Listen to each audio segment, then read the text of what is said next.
goal for the day is we are going to try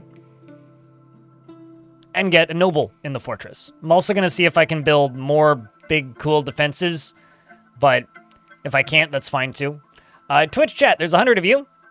We haven't had a single resub or new sub or bit yet today, which I'll complain about within the hour most likely. But aside from that, if you guys want to go help with the YouTube stream at no cost to you, you can do that by clicking that link and leaving a like on it.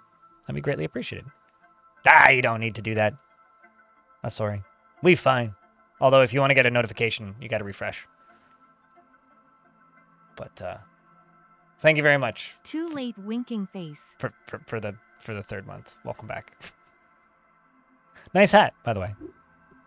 Like on work calls. Enjoy your work calls, Prana. But like I said, if you want to help with that YouTube stream, just go plunk a like on it. Bump the like number up to the same number as the view count because it's currently got 5 likes and 10 viewers. 6 likes, actually. 7. Oh, would you look at that? Magical. Number go up. Time to cult. Time to like the YouTube stream, YouTube chat, I think. But thank you very much for the first subscription of the day. Greatly appreciated. Oh, sorry. Number rise, big happy. Maybe not big happy, but happy, maybe? Not. Maybe we'll earn the H. When it hits 50 likes, it'll earn the H. Right now, it's just happy. I mean, it's got 8 likes. Like that's unacceptable. Horrific, even. 8 likes on 12 viewers. There's 4 people who haven't clicked like yet. Like, what are we even doing here? Why am I even trying? I'm actually just waiting for the Twitch ads to end. All right. Now that we're done with that, can I play with madness? He says. Chat. Can I get a hello YouTube for the VOD watchers and the YouTube chat?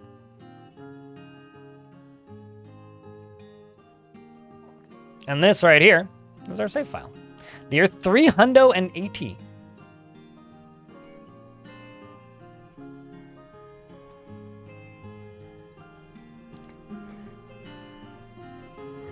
I remembered. And I'm not specifically YouTube. To take my meds, that is. From Sideburns. Hello, GMG Dave. Hope you've been well, dude. I feel like it's been a minute. Although maybe I'm just like missing you in chat.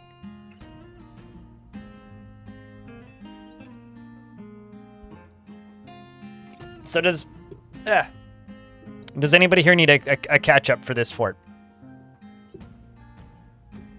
As I click this button.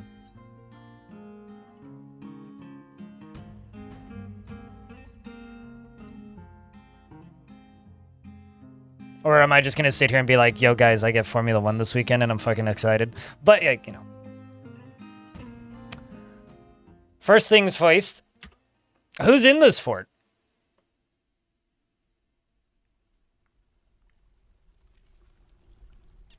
Well, that's pretty simple.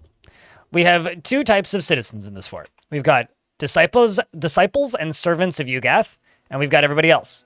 The disciples and servants are the loyalists to the cult. They're the ones that are part of the correct religion, or at the very least worship the same god, or have left their religion and are related to somebody who is a member of the religion. As far as named dwarves go, we've got Ilmirin, we've got Hare, who is a named notable dwarf. We got Synthetic Cat Girl, who I think I just missed his... Okay, never mind. I didn't miss a C. That's just the game compressing it. We've got Grandpa. We've got Corvius Suede. We've got Mass Morass. We've got Calvin. We've got Killer Spud. We've got Indiridius. And we've got Lanix, Lyagushka, Glass Half Empty, Zokaman. We've got It's Golem. We've got Mass Morass. We've got UGDPY. We've got Cashmere Goat. We've got YouTube, who's less pissed off than before somehow. That's interesting. We've got Bird, who's also a notable dwarf. We've got Bert Clues. We've got Dominok. And we've, of course, got Oxtrot. And we've got Stone Grip. And we have IB Lurkin, JJ, and Narc, as well as Him Go Fast, Catamouse, and Kokoroko. We've also got Elfie Bean, Devilish Potato, Hunter Meyer, and Proxa, Budgie, and Continuing to scroll. Bonesaw. And Yoshi. And Amethyst, who's not super happy these days. We've got the Bull. We've got Kyokyo Doka. And Elephant Tender, who is the Duchess of our fortress. Technically of Mine Flooded, which is a place that we took over. We've also got Sideburns, who is the Commander and Champion. We've got Prismatic Flux. And we've got Flabort. And continuing to scroll down, we've got Nikola Tesla, who was a rescued outsider. So I can probably go in here and enable dwarf naming now that I've gone through the dwarves. One other thing I need to check. Okay, nobody is off map. That is good.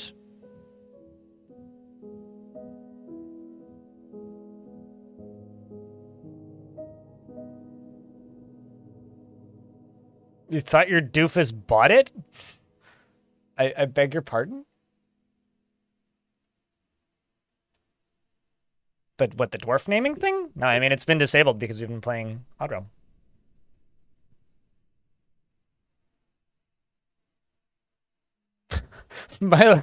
Your wish that dwarf that they would let you grow dwarves by... That's a sentence. I mean, that would be a very different game. So currently, I'm starting to dig into hell. I don't know if I'm actually going to dig too deeply and greedily, but there's just so much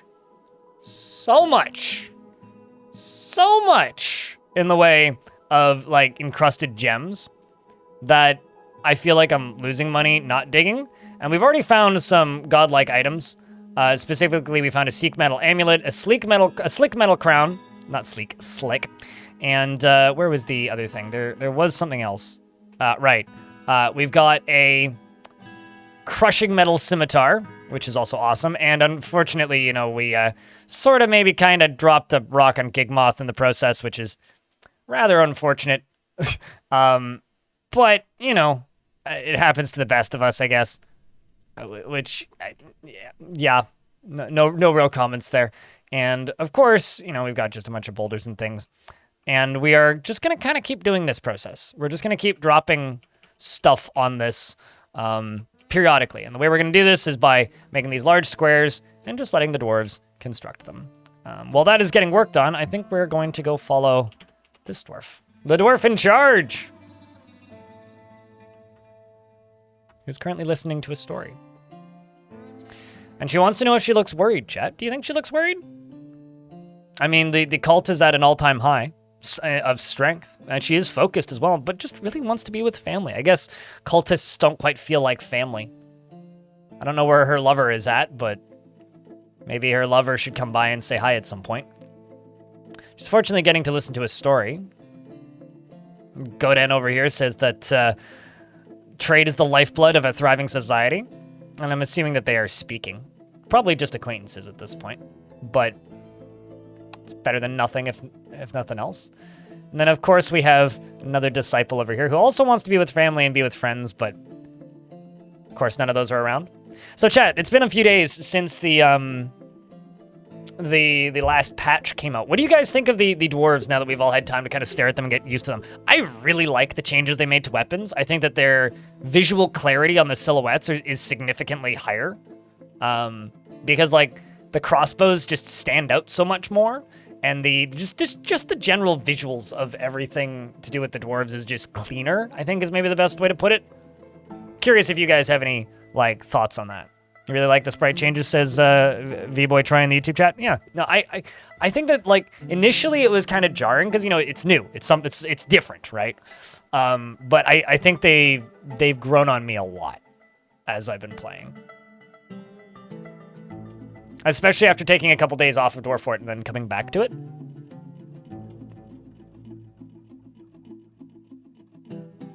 You're happy with any changes Dwarf Fortress gets? Well, isn't that convenient?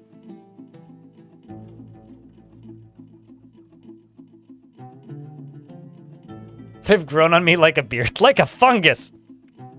Like a... maybe not a fungus. Fungus is generally not good. So my goal and hope for today is that our ruler would arrive. And it looks like that has just happened. So what do you think, chat? Place your bets. Do you think that our ruler is going to be of the faith?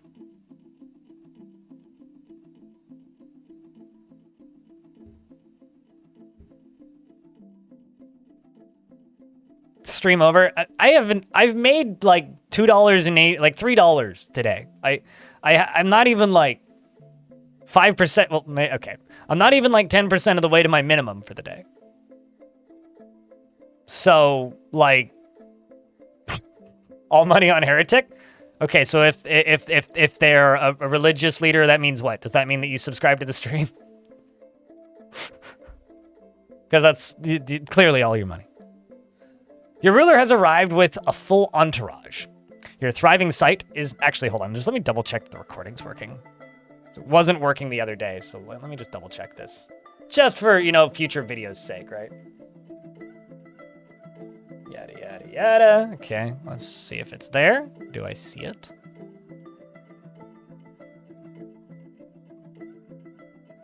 Yes. Okay, so it is in fact recording.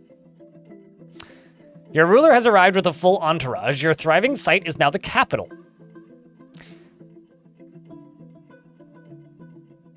And with the continued fortune and toil, the legend of a true mountain home may yet be written. Some migrants have arrived. So for clarity's sake, if the leader is of the faith, that is easy. Creed, it's good to see you. You really like checking out the tavern with 30 plus of my visitors who were there for eradicating monsters. Looks cool as fuck. It's really cool when they're all like different, like from different backgrounds and just all have very different clothing. It's like a bunch of guys with turbans, a bunch of guys with like very frilly hair, and then a bunch of people with super long beards. It's neat. There's two ways this can go. If they're all... You have a mushroom man? Oh, that's cool. If they're of the faith, then I build up space for the king and their servants and all that in the temples, and then eradicate the non-believers. If the king is not of the faith, then I build up a space for the king, rig it to kill him, and then kill him, and then eradicate the non-believers. But if he is of the faith, something horrible will happen regardless. So, best of luck to our noble king, Moses. Kavish Duran.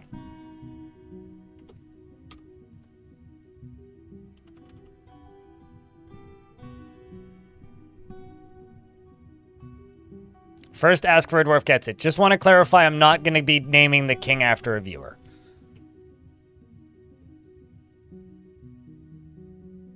Well, it's the king and his wife have arrived.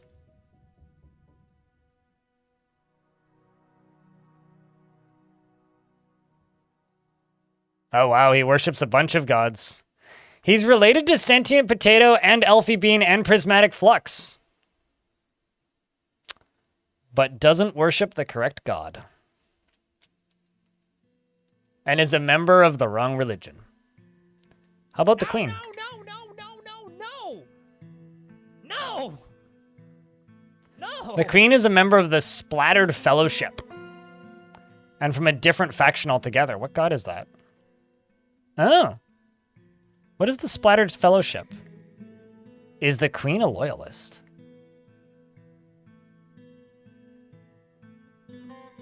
Like I stated a second ago, I will not be naming the king after a viewer.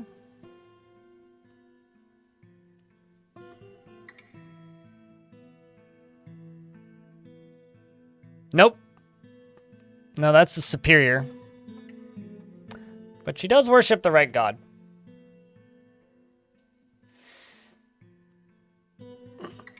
So, Creed, what kind of dwarf would you like?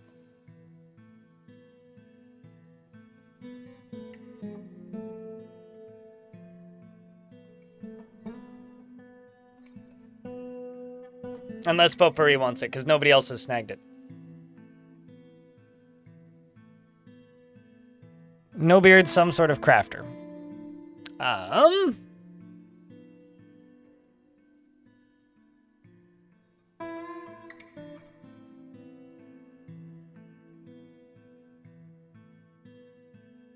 Well, I could give you this metal crafter heretic.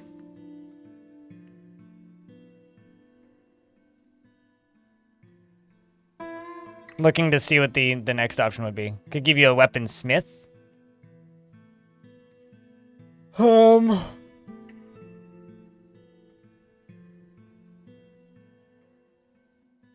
Does that work for you? Great.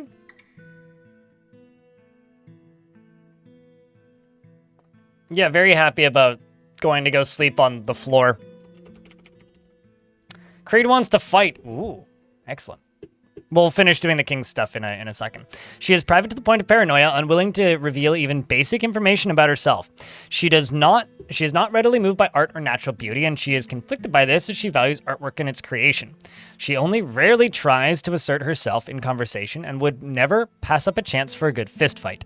She can easily fall in love or develop positive feelings, and she occasionally overindulges. She tends to be a little tight with resources when working on projects, and she finds helping others to be emotionally rewarding. She does not often feel lustful, and she generally acts with a narrow focus on the current activity. And she tends to be a bit stubborn in changing her mind about things. She tends to make a small mess with her own possessions, and she is not particularly interested in what others think of her. Her hands are animated when she speaks, and she needs alcohol to get through the working day and does not really care about anything anymore. Dreams of raising a family, and personally finds the acquisition and use of power abhorrent, and would have all masters toppled, and believes that the mastery of a skill is one of the highest priorities, or is one of the highest pursuits, and sees introspection as important and values decorum, dignity, and proper behavior, and doesn't see cooperation as valuable. She likes galena and bronze and brown zircon and hammerhead shark tooth and hemp paper, gems and shields and amulets and crutches and reindeer for their large herds. And the sound of the silky embrace and the sight of the silver of harvesters. And I can see stuff happening in the chat. Give me a second. When possible, prefers to consume sperm whale, herring, and longland beer and absolutely hates mosquitoes. And Creed gifted a sub to Spork of Death, Potpourri, and Rydern. Thank you very much. You didn't need to do that, but appreciate you. Thanks for tripling the revenue on the day. That is the idea, Zat. 200, yes. And also for gifting a sub to Tricky Tree. Thanks for bestowing ad-free viewing on the chat room. Saw unsub chatters. There you go. We're crawling slowly back up to 800 Twitch subscribers. Appreciate you, man. Also nice. Apparently that's you've gifted 69 subscriptions total. Good for you. And is it this dwarf? It's this one. You're standing right next to this dwarf who's just got all his bulky armor on, which is pretty cool. No more gifties ever. Oh no! You have to do what what's his face did, which is just be like, oh look, I hit 69 gifts. Okay, I guess I can't gift subs anymore, and then gifted 100 subs and went, never mind. But no, you don't need to do that. Please don't do that. That's a lot of money. Also, you're married to Gajmir Goat, who is one of my military dwarves. Who's also pretty happy. You've actually got quite a few friends in the fortress, including many of the disciples. Oh god, my bad. I mean, actually, what squad is your husband in? The Bloody Tusks? I could put you in the squad with your husband if you want, Creed. Do you want to be in the same squad as your husband?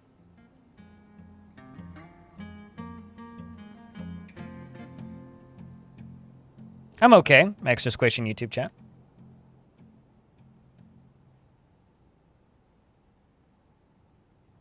You took a promotion with half the hours or I would have before. Oh boy. Is it at least a better work kind of position? All right, well, best of luck in the Bloody Tusks. Let's jump back over to the king. and find out a little bit about our king. And his wife. Although I'm going to wait a second until some more of these people arrive. All right. Do we want to read the king or the queen first, chat?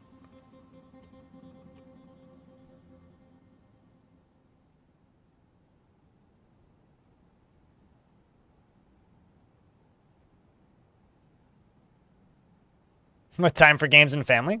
How many hours did you go down to from how many hours, if I can ask? Save the king for last.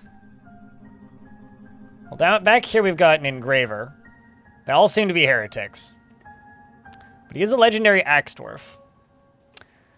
This engraver finds humor in most situations, only rarely feels strong cravings or urges, tends to avoid crowds, and can easily fall in love or develop positive feelings. He's open to changing his mind, and he is assertive and quick to form negative views about things. He tends to be a little wasteful in working on projects, and he is slow to trust others.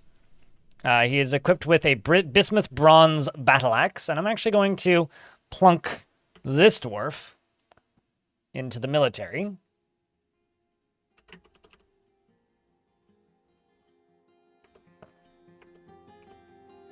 So that's one of their first military dwarves. And then we have a legendary swords dwarf, because you always get like one of each legendary dwarf upon arrival. This one's got an iron short sword, which is a superior quality short sword, which is decorated with wolverine bone. And your name is Mural.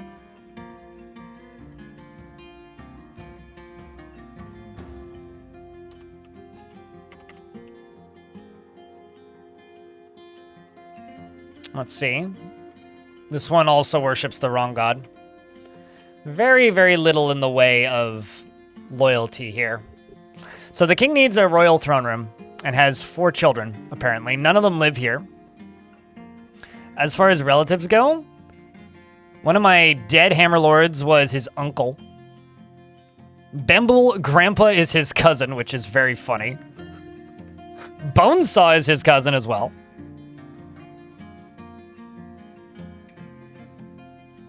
And he does worship a whole bunch of different gods, but... Niall, thank you very much for the 21st month. Welcome back, Nialoth. He often neglects his own well-being, having no interest in material goods. What a weird king. Having no interest in material goods.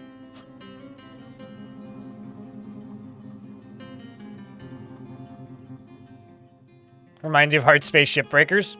Hardship Space Breakers. Such a silly name for a video game. I can never remember the actual title of it. He exhales sharply when he becomes exasperated and needs alcohol to get through the working day. Dreams of raising a family and personally finds leisure time wasteful and values good craftsdwarfship. And he dreams of raising a family. He likes rock salt and rose gold and pinfire opal, carambola wood, and the color glass. Shields and large gems and chickens for their clucking. The words are the true reason, and the sight of the fancy glosses, and when possible, prefers to consume flounder, sorghum beer, and bumblebee honey, and absolutely hates hamsters. Hey, chat, can I get a round of beers for Niall? Keeping that subscription alive for a 21st month.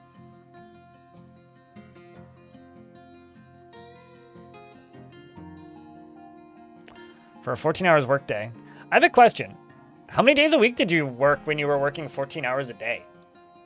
Because that seems absurd if you were doing more than like 4 days a week.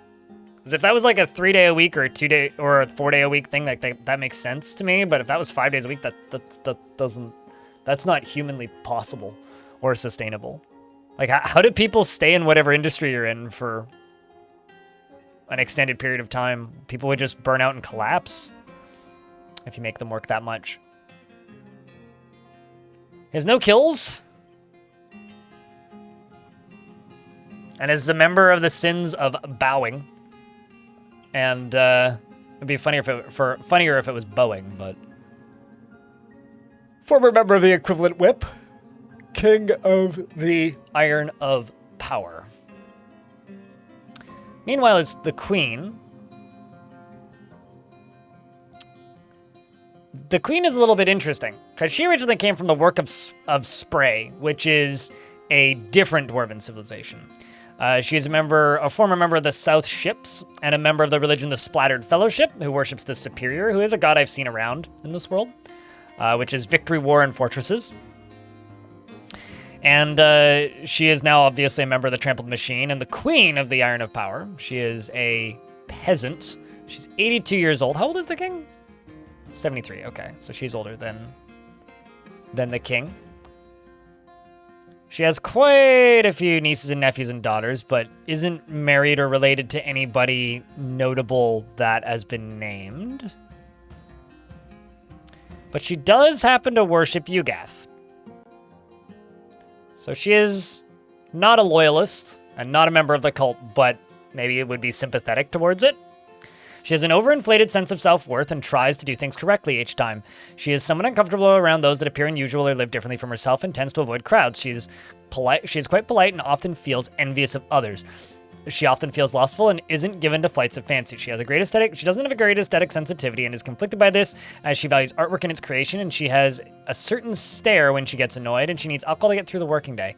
She personally values cunning and dreams of creating a masterwork someday, and likes tin glaze, fine pewter, pipe opal, gems, gauntlets, statues, and crutches, and llamas for their horrifying nature, and the words of the true reason, and the sound of the wealthy vines, and the sight of the couple of bewildering, and when possible prefers to consume white-spotted puffer and cranberry wine, and absolutely hates large roaches.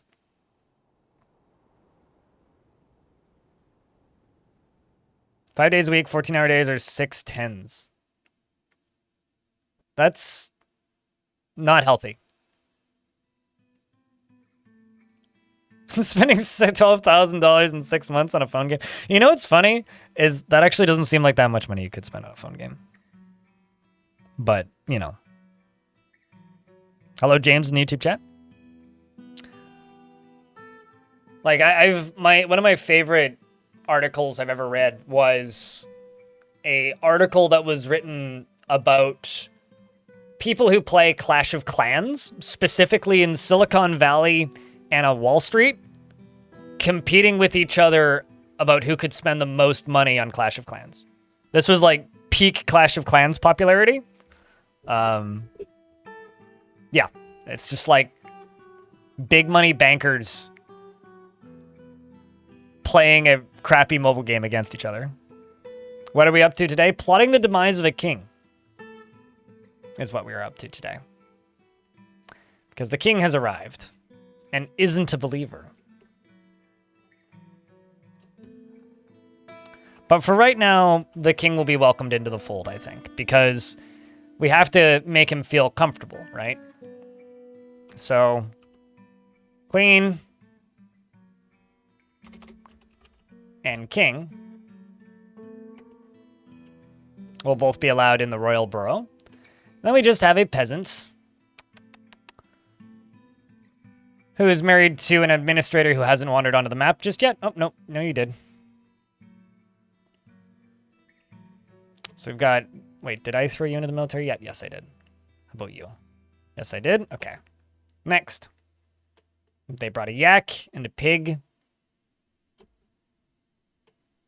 We've got a mace dwarf who also worships the wrong god. How you doing, Rolf? O-L-O-N.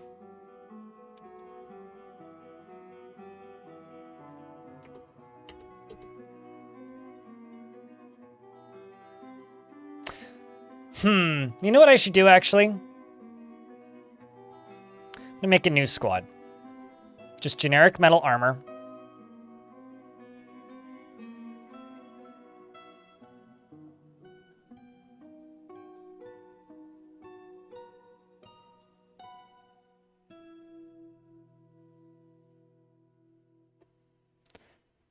And I'm thinking just these recent arrivals. So it would be...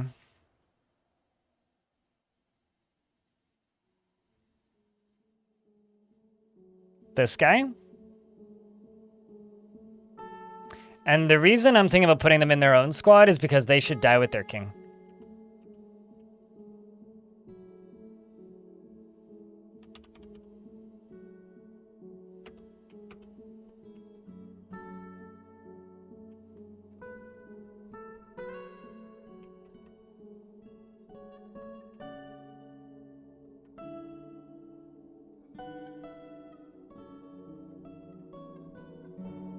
There you are.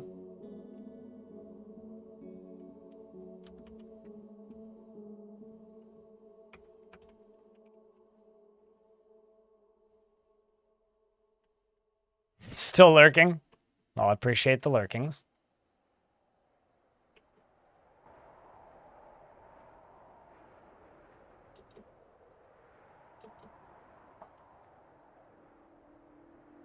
So I've got another legendary swords dwarf here. Also a heretic.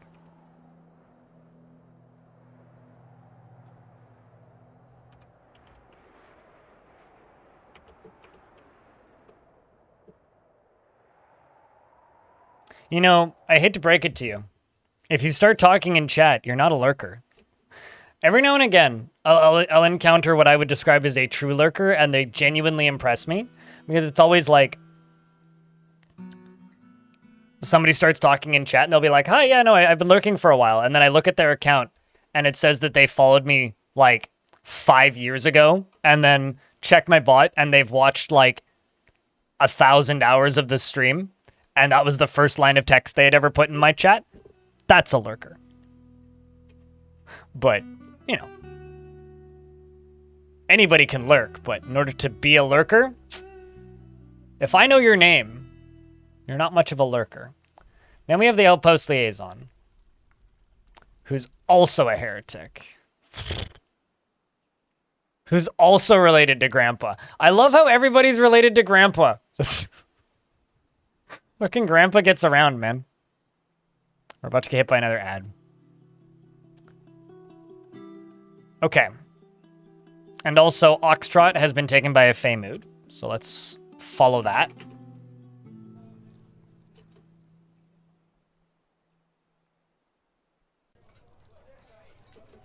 Are you trying to mood a siege workshop? Motherfucker.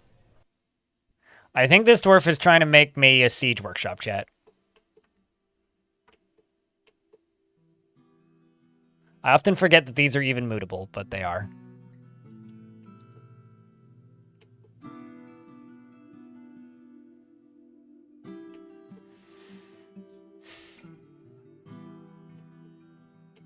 Artifact Ballista Bolt? No, it'll probably be a Ballista part or a Catapult part.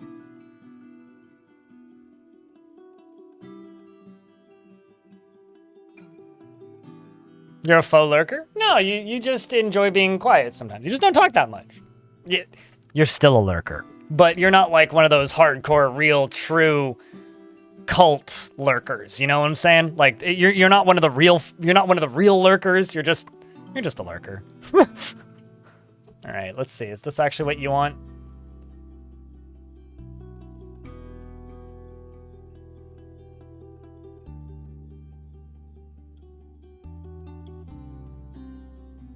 No, that is not what you want.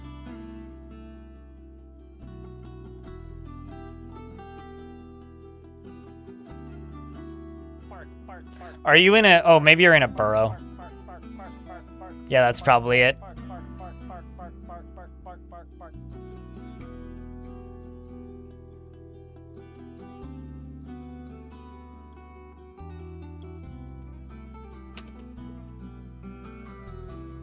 No.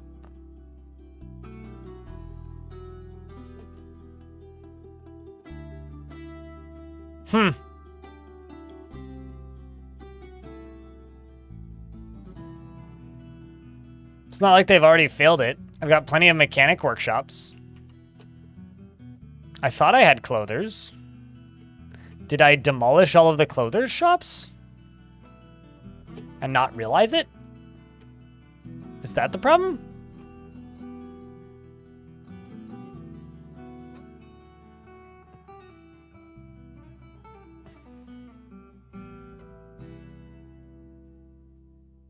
You first joined the stream just to ask some dumb DF question and got told to go to your YouTube tutorials? I mean, sometimes the YouTube tutorials can answer your questions faster than I can. Section of the cavern has collapsed. That's not good.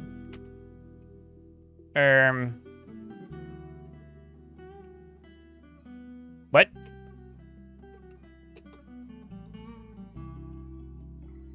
Yet somehow I don't think anybody died. Whoops. I think that was a tree coming down. Don't mind the smelly body down there. We'll get that out of there eventually. As we build up the next drop platform for up here.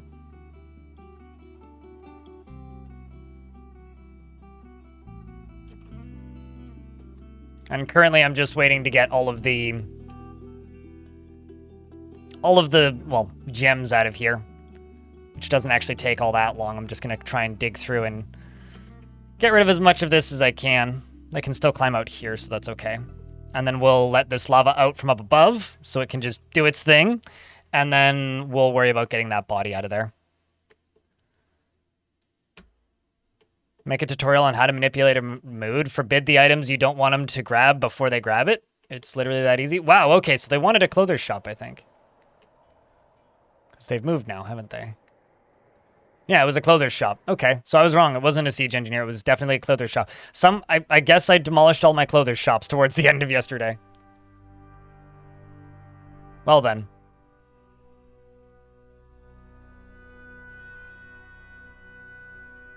But no, I don't really want to make a tutorial on how to manipulate a mood because I don't think players should manipulate moods. I think players manipulating moods takes a lot of the fun out of the game. So I had an artifact go missing from here.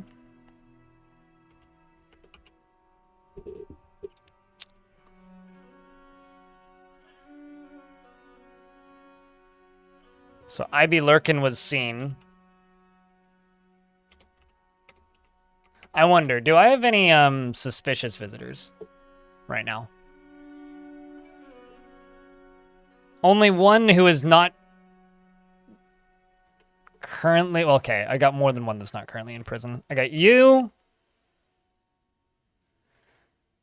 You. You're standing in a suspicious place, although you're also just entering the fort. And I've got you. Ah. Found the culprit.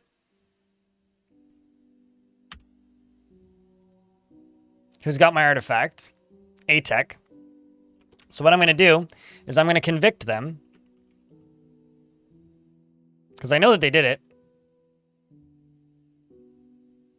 And then on this side, I'm going to interrogate Flobort, who saw that it was missing. Murder Tempest, eh?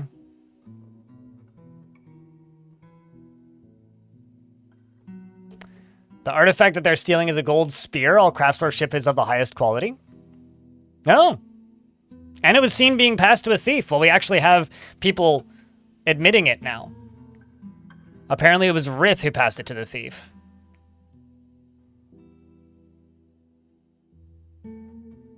So I will convict both of those dwarves.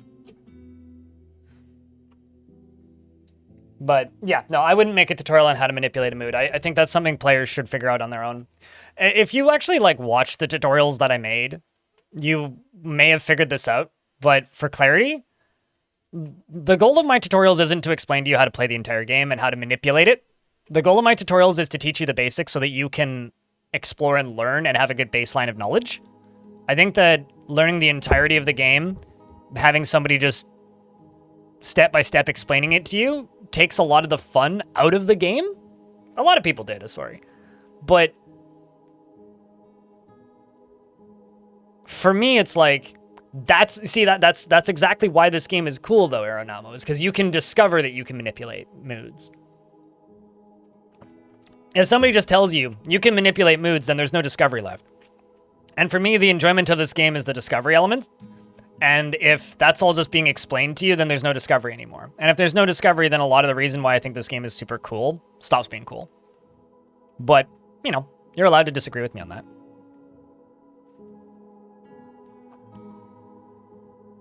Slow the video down and watch it again.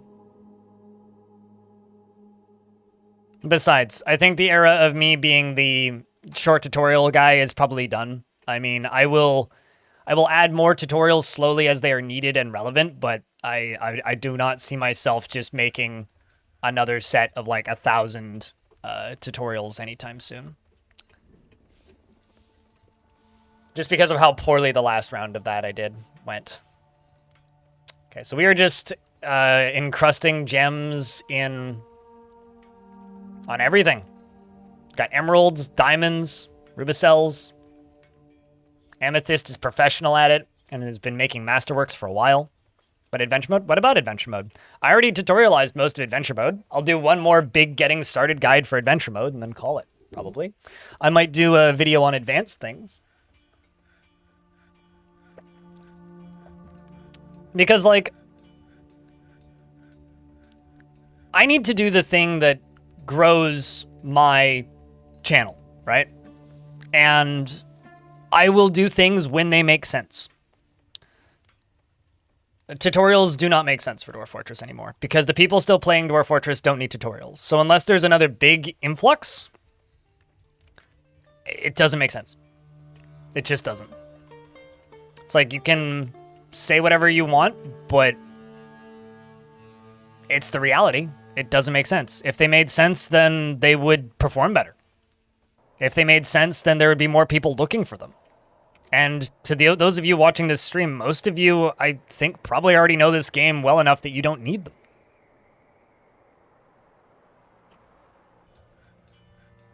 Which is why there's less reason every day for me to make them.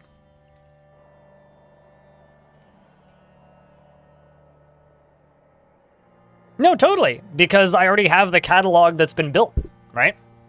And the vast majority of the Fortress mode stuff is still relevant. And, you know, whenever we get a big update to Fortress mode that adds a bunch of new mechanics, totally. I will make tutorials that are needed or update old ones. But the days of me putting out 40 tutorials in a week, I think, are pretty much done.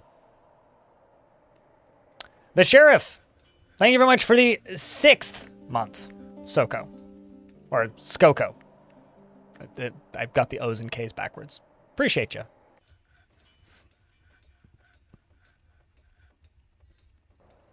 Well, thank you, Extra Squish. Glad you enjoyed the YouTube videos. Playing Dwarf Fortress or not. That means I'm doing something right. Like, I'm okay with being the quick tutorial guy, and I'm glad that that playlist still gets watched and is still helpful to people. I don't see myself doing another tutorial Let's Play anytime soon until Fortress mode gets some massive mechanical overhauls, which I don't think it's going to anytime soon. So maybe in 4 or 5 years, I'd do another one. As far as adventure mode goes, I will do a big getting started guide that'll probably be about 30 minutes. I might do a detailed combat guide if I deem that necessary. Probably won't ever do one on the in-game martial art because new players don't need to know that shit. And there's plenty of wiki pages and posts about that. That's probably about it. Aside from maybe, like, vaults and, like, attacking goblin sites.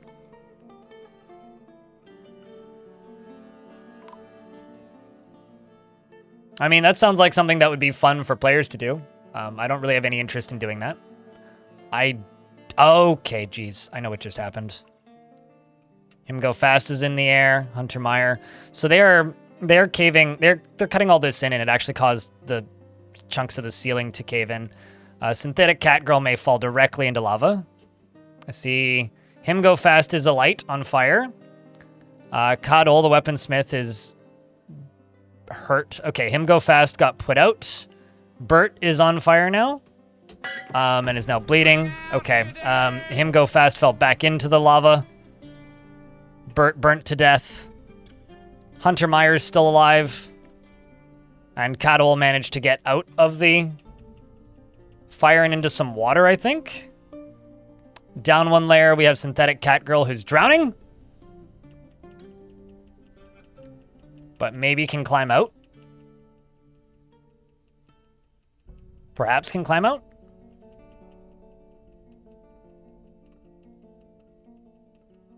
Come on, Dwarf. You can climb out.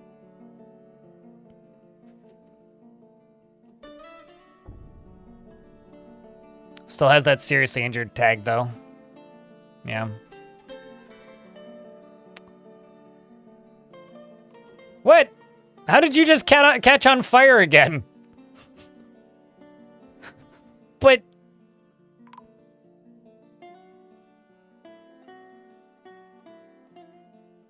Huh? That doesn't... I don't get it.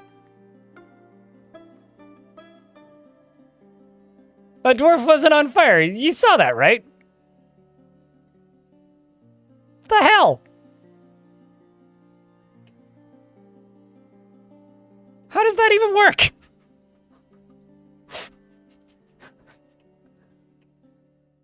Well, that was a horrible tragedy. That's all I got to say about that. Their sword must have been really hot or something, and it like caused them to catch fire. Well then. That's unfortunate. Too hot to handle? Yeah. No kidding. Dwarf immolation? Yeah, I would say so. Did Bert survive? No, okay, so Bert Clear's also died. Let's go queue up some slabs. Okay, we don't know that Bert's dead yet.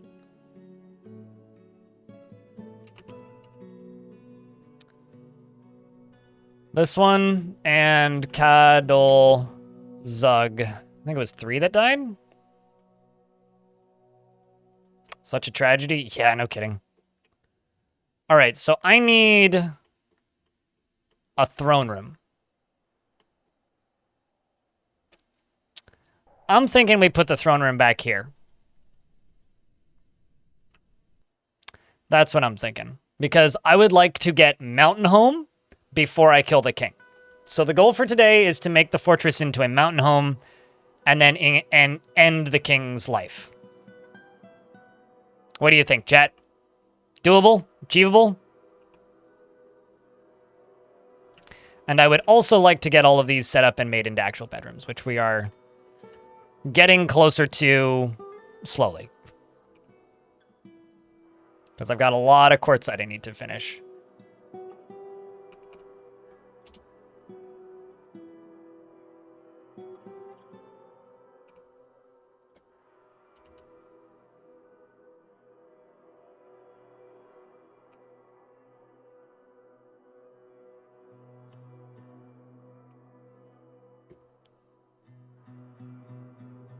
And then I don't know what we'll do if our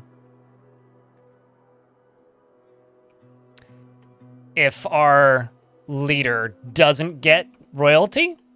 Because it's certainly possible that our cult leader won't get royalty. Maybe the cult leader makes everybody pay and just kills the whole fort. Maybe the cult leader would make me go kill the queen or king or whomever as part of a quest in adventure mode. Who can say? What would you guys prefer? Because I still don't know exactly how to finish this fort with a satisfying ending. Because I know that I'm going to be going on adventures to try and recover the blockade shield, right? And kind of my plan for that is I want to make 3 separate adventurers and have like 3 separate stories and one of them succeeds. Or succeeds. At the very least, gets to the end goal. If that makes any sense. So if I have like 3 attempts, one of them could also be an assassin that tries to go after a noble in another faction as part of it. Which will give us like, you know, a good week or so of adventure mode streams. And then I can cross my finger, or probably more than a week, actually. Then I can cross my fingers and hope that,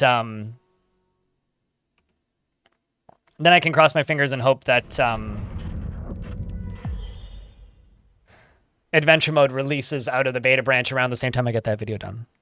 Okay, what happened? There was a cave-in because I was caving around areas that had been partially dug out. I'll remember you, synthetic cat girl, and also say hello to you when you pop into chat. So you're still here as far as I'm concerned. Can't you leave it as an open ending? What, like whether or not they make it out with it? Or this fortress? I mean, maybe. I don't know. Closure's fun. Closure's fun for me, too. But we could just leave it as an open ending. The Disciple of Yugath has created Ilashustan, Omar Toulon, a pigtail head veil, and offers it to the trampled machine. I wonder if that has a sprite. Oh yeah, it does. Should we give this to the queen? This is a pigtail head veil. All craftsmanship is of the highest quality. It is encircled with bands of pigtail and round, nice cabochons and iron. Chat, who should get this? Should the Duchess get this, who is the religious leader? Or should the queen get this? It is made from pigtail cloth. This object menaces with spikes of alpaca leather and black cap, and blue peafowl leather and nice. On the item is an image of a forgotten beast in pigtail. On the item is an image of white sharks in red diamond. The Duchess, the religious leader. Do you change your world gen settings a lot generally, or is it the same more or less? You like your worlds are always boring, but yours seem cool. If you want pretty close to my settings without actually changing anything, next time you generate a world, go to Advanced World Generation. Don't touch a thing, okay? And then go up to the top left, and it'll say the different region defaults, and just generate a medium region, and you'll have basically the same settings that I use. I change a few things. I increase rain a little bit, and erosion so I get bigger rivers, and I usually increase the number of volcanoes slightly. The queen is a heretic, yes. It should go to the Duchess? All right.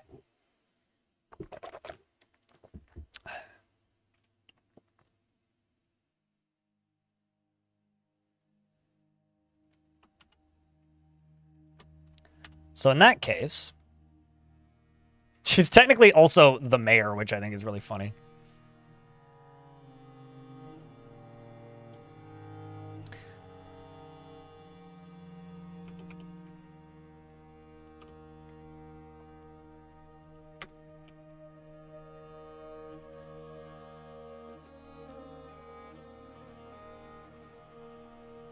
Now, let's talk about nicknames in Dwarf Fortress for a second, chat. Do dwarves know their nicknames? Him, Go Fast, and Berkeley's were the other two that went missing. Do dwarves know about their nicknames? Like, are dwarves aware of their nicknames?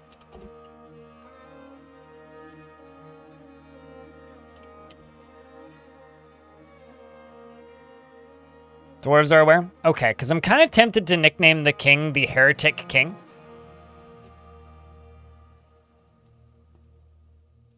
Or something like that.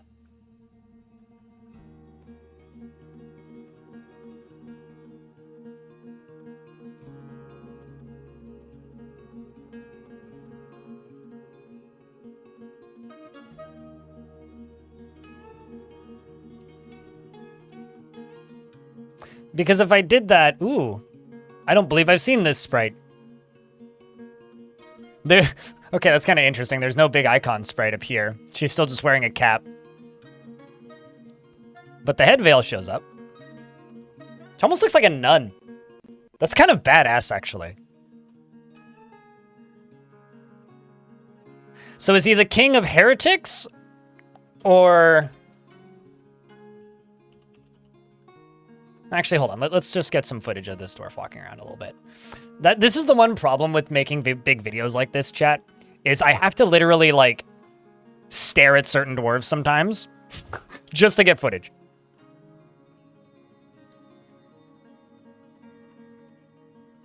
B-roll! Yeah, exactly. Sorry, guys. I need B-roll. I just gotta stare at this dwarf for a while.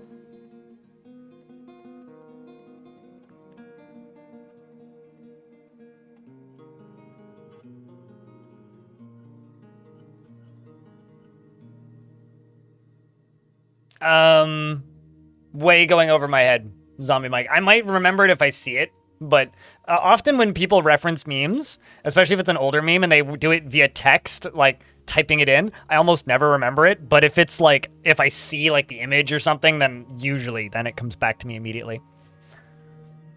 Nicknames can be like gossips. I like that though. I like that. I'm a little bit sad that no one knows what a duchess say. What, the fact that chat is going Duchess, not Duchess? I don't know if it's sad. Burn the monarchy and all that. You know, like, are we really worse off not knowing what a duchess is?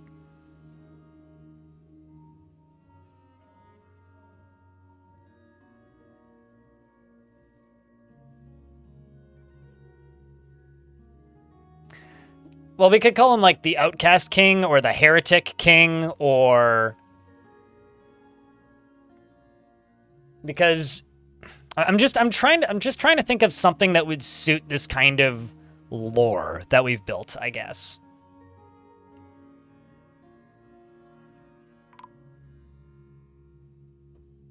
As a Canadian, I still see a... Oh no! What happened to the Hammer of Yugath?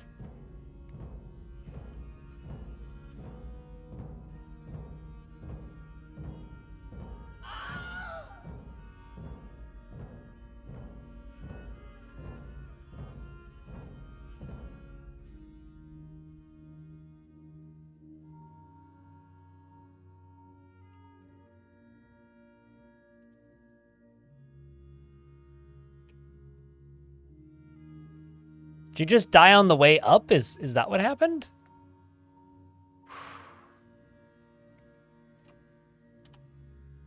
That was my hammerer, chat. That was my hammer. Cheers. Elf One Half, thank you very much for the second month. Welcome back. That means the first one wasn't a mistake.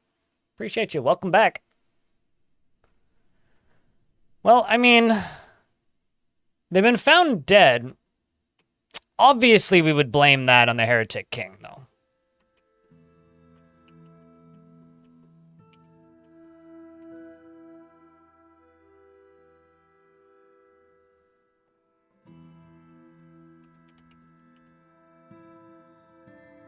Dwarf needs a proper tomb.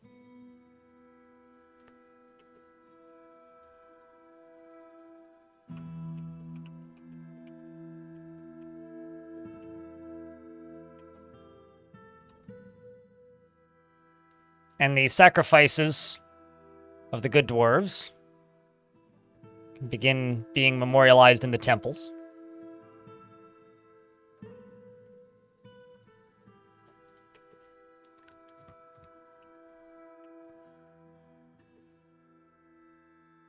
And let's also just go in here because I've got a bunch of livestock running around I don't need.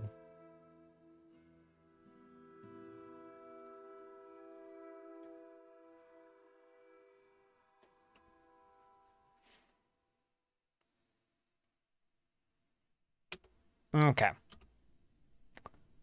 So the king is currently storing items. I think I'm going to give you...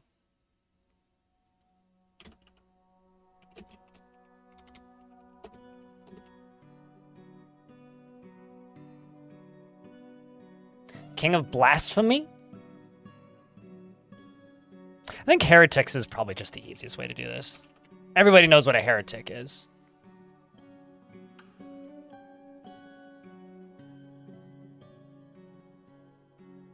The Heathen King? Ooh. Let's try that on for size.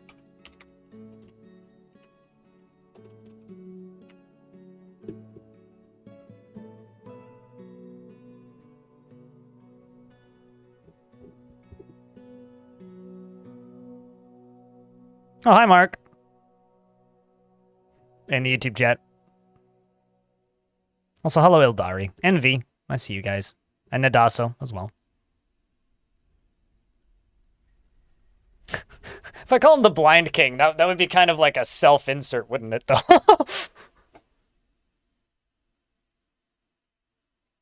No, I mean, come on. The cultist leader is the tyrant. We can always give her a custom role at the end, even if she doesn't acquire queen. We could just call her the tyrant. Because currently she's the duchess, right?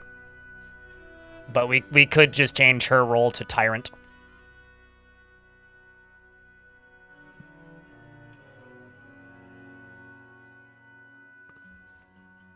Just toss him in the lava? So what I kind of want to do is or 1Z level above his bedroom. I want to set up a minecart contraption that just dumps an individual bucket of minecart into his bed while he's sleeping. But, like, don't show that on the video at all until it's time, and then it happens, and then I explain how I built it.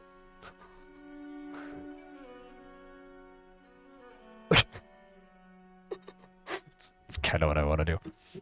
And then also use that as a way of also building minecart shotguns, because, like, you know, we got all day. Laya, what up? We're plotting the death of a heathen king. I think I'm sticking with the heathen king. Any objections, chat?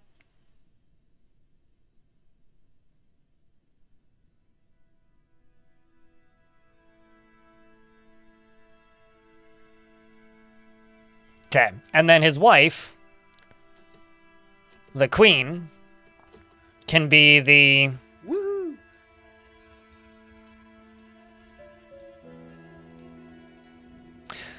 Ooh, would they even acknowledge her as a queen? Because I could just call her the king's concubine.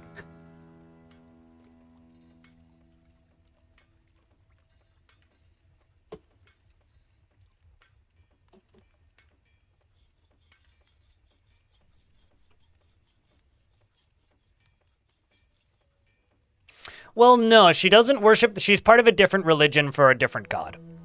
It's just an unusual one. She does worship the right god.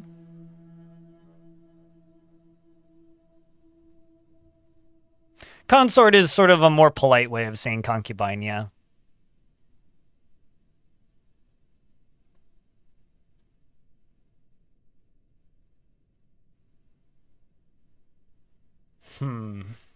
Because, like, the way I'm planning to structure this next video is it's going to be a lot of big time skips. Time skips. She isn't part of the correct religion, though. That's the thing. So, for clarity, with this queen, she worships a pantheon of gods, one of them being the correct god. Okay? But the religion she's part of is the Splattered Fellowship, which worships the superior, which isn't this god. I want to say it's this one. Or maybe it's just this one, actually. Anyway, she's part of a different religion, so no, she is not. If she only worshipped one god and wasn't part of a religion, or had left her religion, then I would give her that.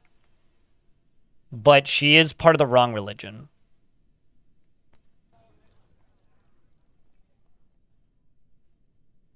Also, thanks to the 57 of you who've tuned in on YouTube, by the way. If you want to do me a huge favor, leave a like on the stream. Could use more likes right now.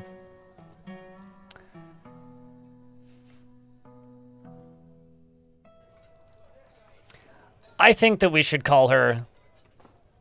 Yeah, we'll just leave her the queen consort. Oh. Violence has followed them.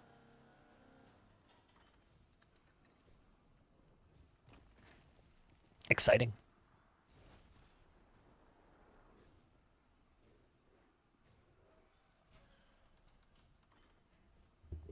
Who's ready for some violence, chat? A vile force of darkness has arrived and is seeking a parley. The deceiver of depressions has arrived.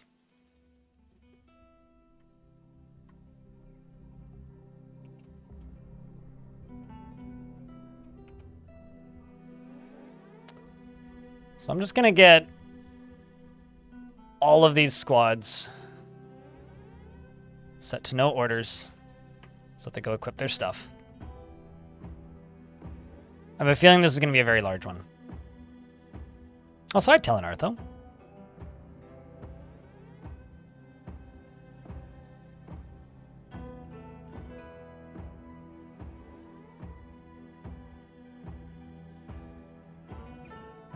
That's probably about a third of them.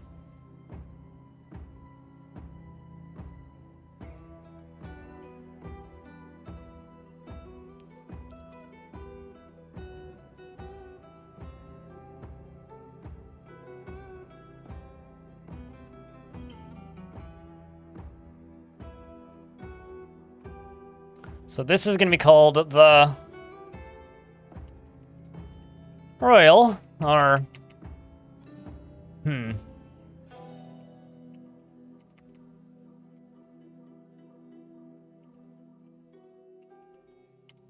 I wanted to...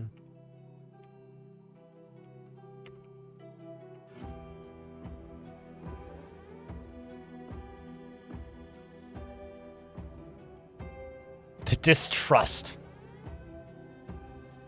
The distrust of royalty. The distrust of destroyers. The distrust of kings will be the Royal Guard squad. Is there more still arriving? Yep. Yes, there is. Okay.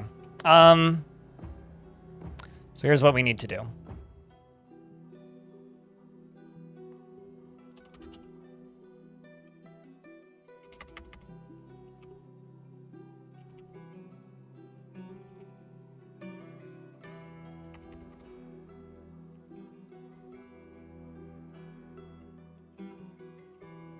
I'm sorry, what?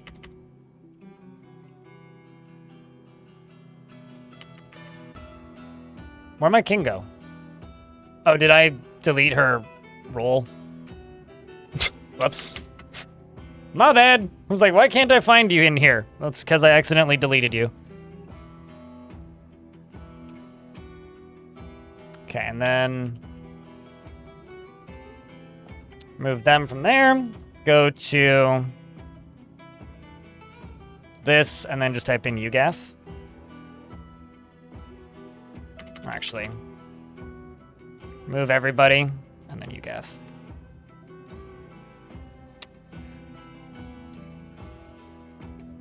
It does. Drinking industry does.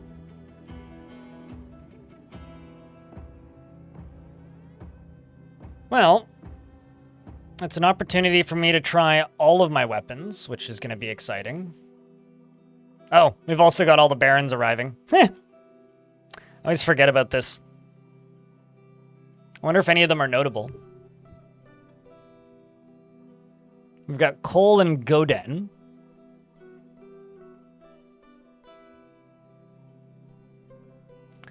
And also, of course, this diplomat.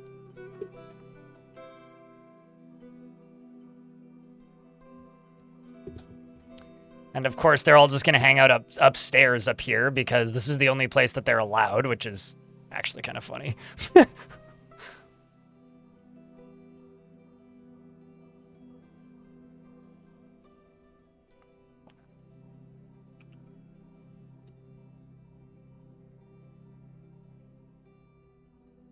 So this guy is carrying a muskox mutilated corpse. I'm going to set them to training and then delete that rule. I'm actually just going to tell them all to go station right there. Then go here, grab this squad, and grab this squad, and tell them all to go station right there.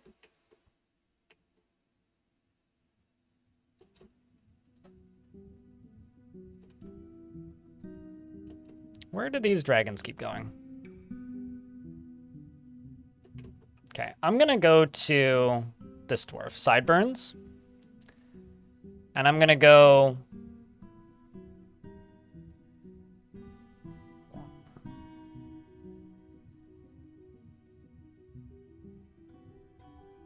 Right, yeah, because you are not a dwarf that can have animals. So, Laia, you're going to be the Beastmaster.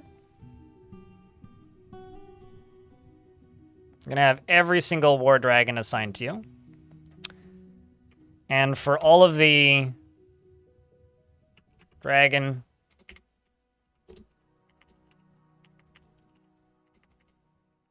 Well, for all of the untrained dragons,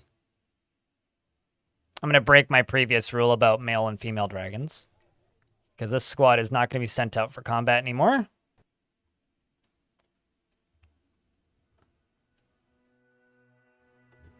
It's just going to be any trainer who's available. Laya's going to be the Fortress Beastmaster.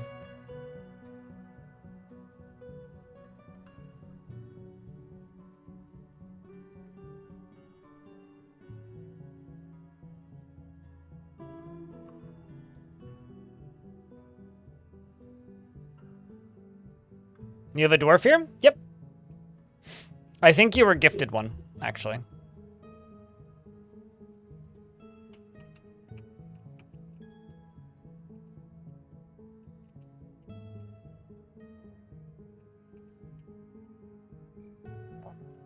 And it seems like the dwarf that got arrested for committing that crime of robbery is having not a great time.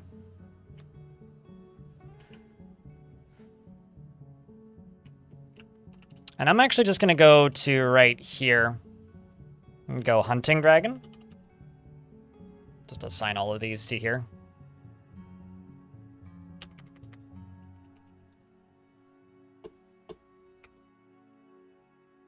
They can go live with the chickens. Slowly. So many muskox corpses. Got yet another noble walking in.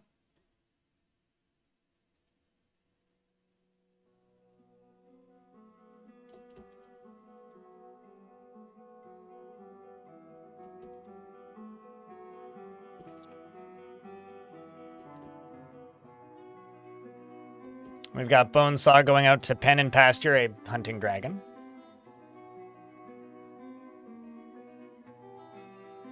Who's now dizzy.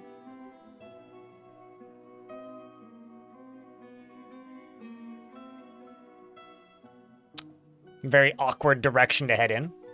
Don't mind all the dead goblins out on the surface.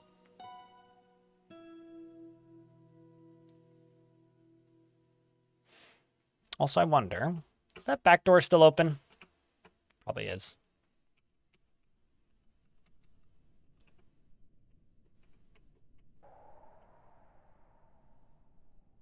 Nope, they are currently locked. Just going to remove this from this burrow. And remove this from this burrow.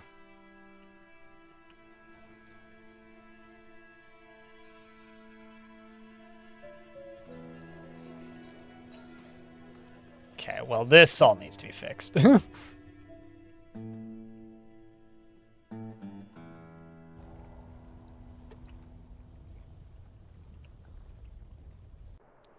Can't have this.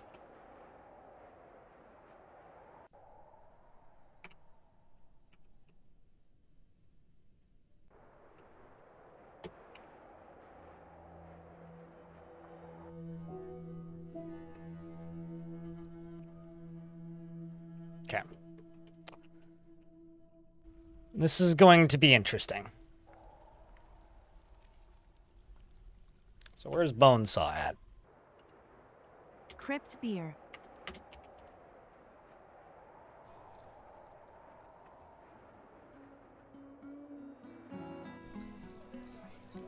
Finally caught one of them. Starsmore, thanks for the 4th month. Welcome back. I have no way of getting them, so no.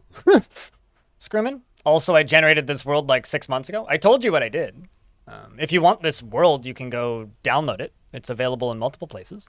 But the world gen settings, I never saved my world gen settings, so no. Unfortunately.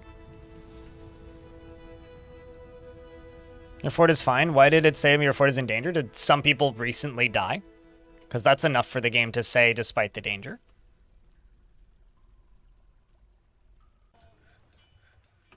The world gen settings for this world are not even remotely special. They're just slightly increased erosion and slightly increased rainfall. And like 2 touches up on the number of volcanoes.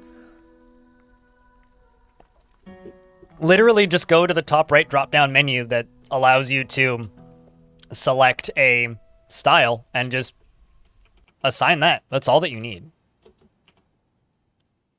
Where the hell are you going?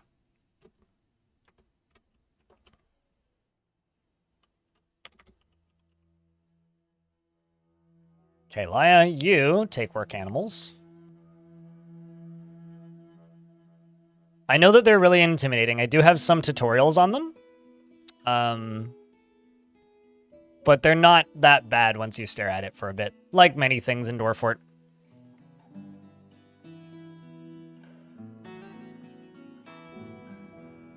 Should probably go get food there, Dwarf. You've lured a Titan into your tavern. That doesn't seem good for the Titan or the tavern. Apparently we are quite knowledgeable now about training cave dragons, which is exciting.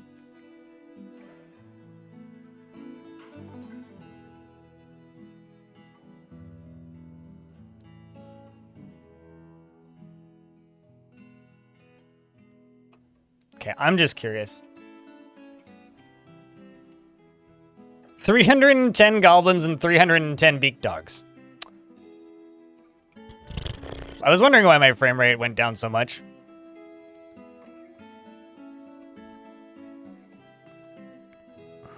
When can you start embarking with them? I don't know if that mechanic works. I know it's allegedly a thing in the game. I've never managed to make it work. Duskull, thank you very much for the second month. Welcome back. It's not small bioactive, that's true. Certainly not small.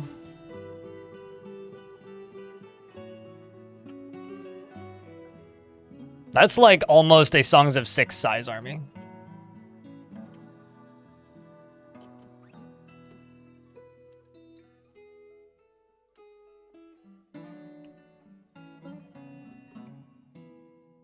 Do I have a Stakhood Kashid? Yes, I do. It's one of my Hammerlords. So they should be going here. All right.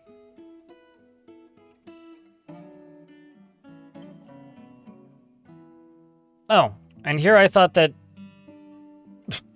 Okay, never mind. That's just glass half empty. Whatever happened to my Marksdwarf squad?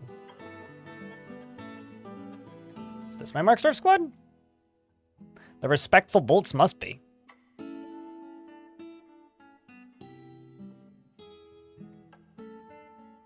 Yeah, no, it is. Right, you guys, I need to go be Marksdwarves. Because they should have bolts available. Keyword there is should.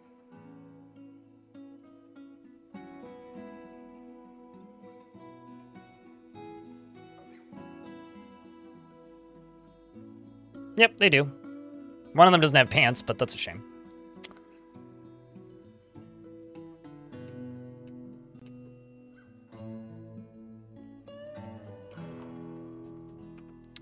Okay, well, since these squads are all ready now, I'll let these guys go get more drinks and food and whatnot. And then we'll bring them back here in a minute.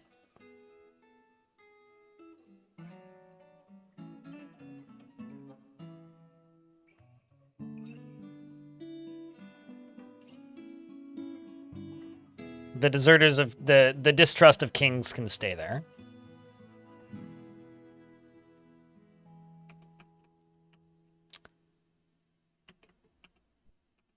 I'm just waiting for my Marksdwarf squad to arrive. These guys.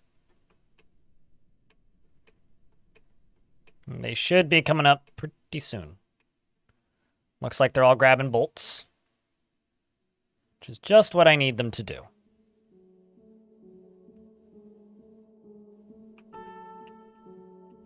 So now I need to be really careful with this fight, or I'm going to end up killing my own dwarves. This is going to set off these two minecarts right here. I think it's this one. Yes. So this is going to set off these two minecarts. These two minecarts are going to go in a circle. Just a big old circle. That's what they're going to do. Now this big old circle is going to trigger two spike pits. These two spike pits are going to be the main thing that saves us, hopefully.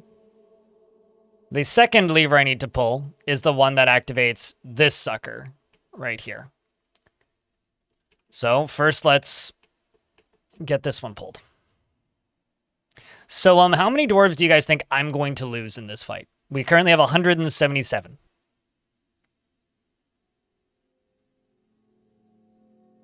What, spitting minecart and circles and spike pits? Queen thing? I don't have Cash App, and also Cash App doesn't exist in Canada. Just saying. And no, not really.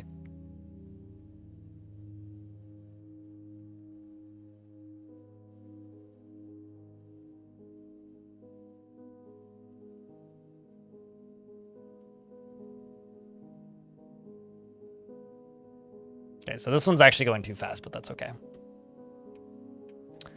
So now the spikes are going, as you can see.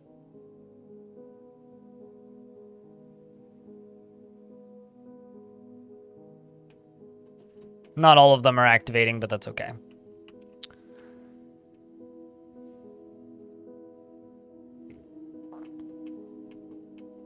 Then the other thing I gotta activate is this,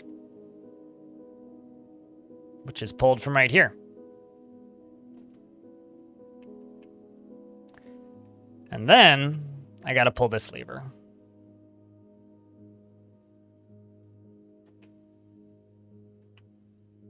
Somehow the game just minimized for no reason.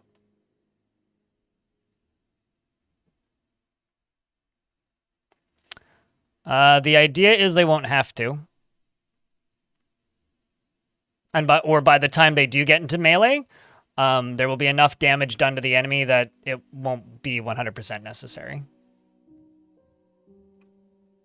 Okay, so this, does a lap, then stops there, and then I pull this.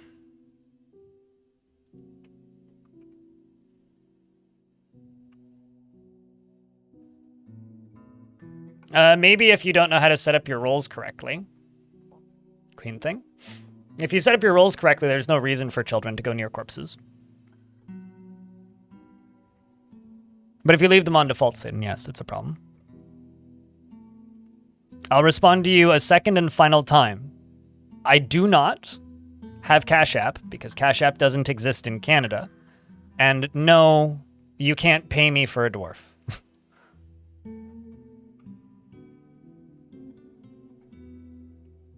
It's never been a thing, and it never will be a thing. If you want to tip me, you can tip me, but that's not going to get you a dwarf.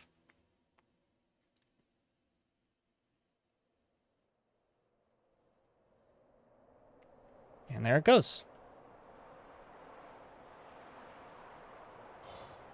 So now we just need to simply wait until a dwarf comes and puts this back up here. And then it begins. So what I'll do is this. Deny their parlay request. Oi, and I've got a dwarf who's being stupid. Why are you guys still walking out here? Oh. It would help if I, turned on the burrow. Well, I mean, here.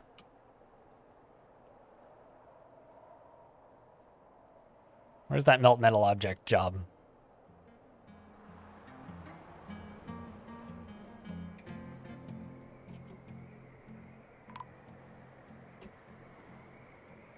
Disciple of you guys has been found dead. Well, it was a solid test run, I would say.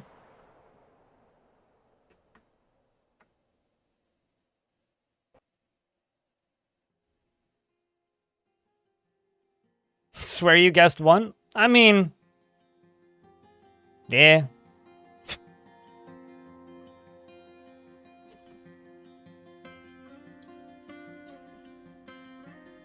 It was a solid guess.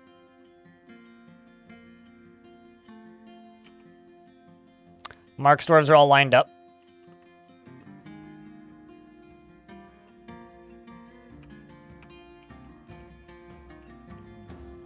And here come the goblins.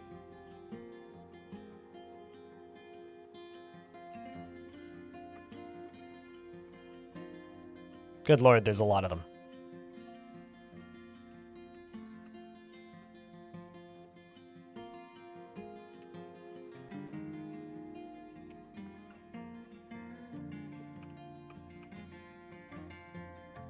And here comes the minecart. Just in time.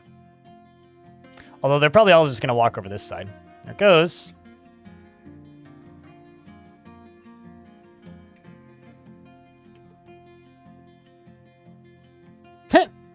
Did you just get hit by it? Oh no, you jumped out of the way. Go figure. Up. Up.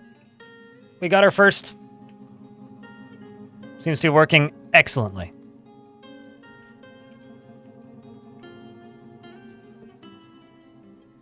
I mean, I would say it was a successful test. It's just a shame that we had to do it on one of our own loyals.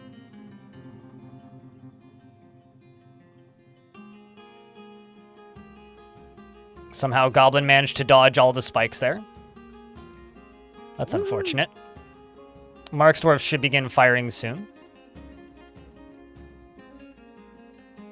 Bolts are now flying at the first dwarf. Or the first goblin in the line. Seems like one of my my early war dragons are getting into the fray. This one here is a pet of Stakud. Doesn't have any historic kills, but literally is now fighting with a goblin. I think that the Mark's Dwarves actually killed that. Minecart is still doing its thing. It's probably going to actually have some decent casualties. Yep, from the looks of things.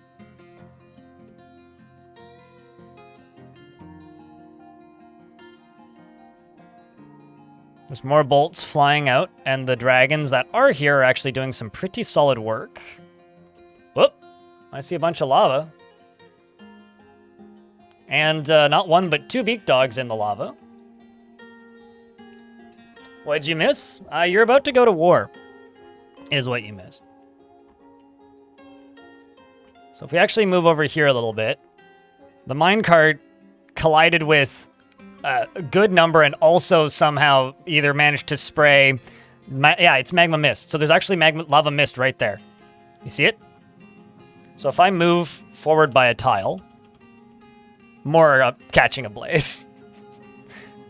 It worked! Is there a playlist of me building the fort? Exclamation point VODs, V-O-D-S. And it will all be edited into a large video eventually. But yeah, the VODs always go up. They're usually about a week behind. Look at that. That is satisfying. So there's the dragons up front, which are unfortunately also getting hit by my spikes. And the lava, which is doing work. Although this one actually hasn't been hit by the spikes yet, even though he's been, like, standing on the impaling spot for a minute. This goblin here is just getting mauled by the dragon and also spiked. Actually got spiked. Did that say it got spiked in the lung? Bring out your dead!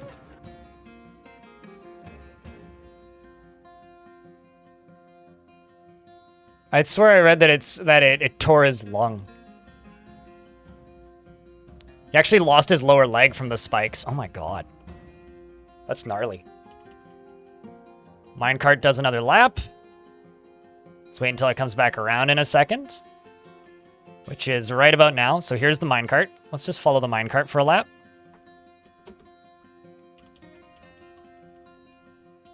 Yeah, no, that's... okay. They finally stopped it, I think. Yep, they stopped it. I knew eventually it would hit enough things that it would stop.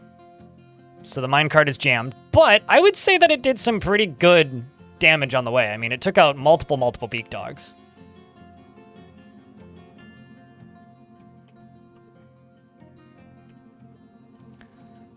And then now it's just the dragons fighting on the spike pit. And the spikes continuing to go up and down occasionally.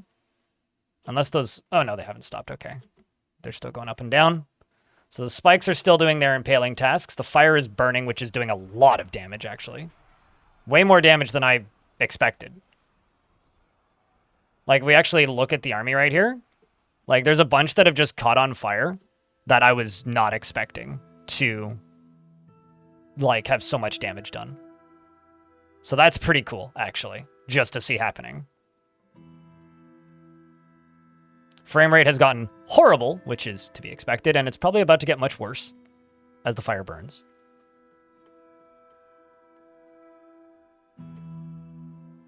And if we move up to here, we can see this is the minecart still doing their loops.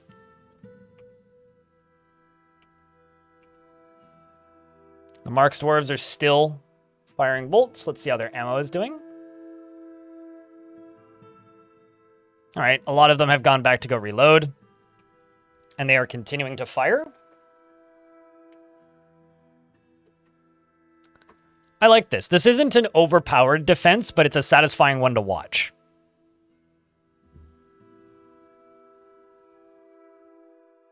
Something and punctured a lung? Yes. Shattered ribs, which punctured the lungs. When you say expand, you mean expanding the spike field? Yeah, that's totally an option. I could totally make the spike field go all the way across. But my main plan was, I was thinking, was I would build a, just a minecart shotgun and attach it to the side of this. That or like some sort of lava dumping mechanism. I could also just have like, because you know how I'm planning to just drop lava on the king, right? I could also go over top with some sort of setup that just dumps minecarts full of lava onto them, sort of like dumping hot grease, because that would also work. Either or. Hey, Findile, hope you're doing.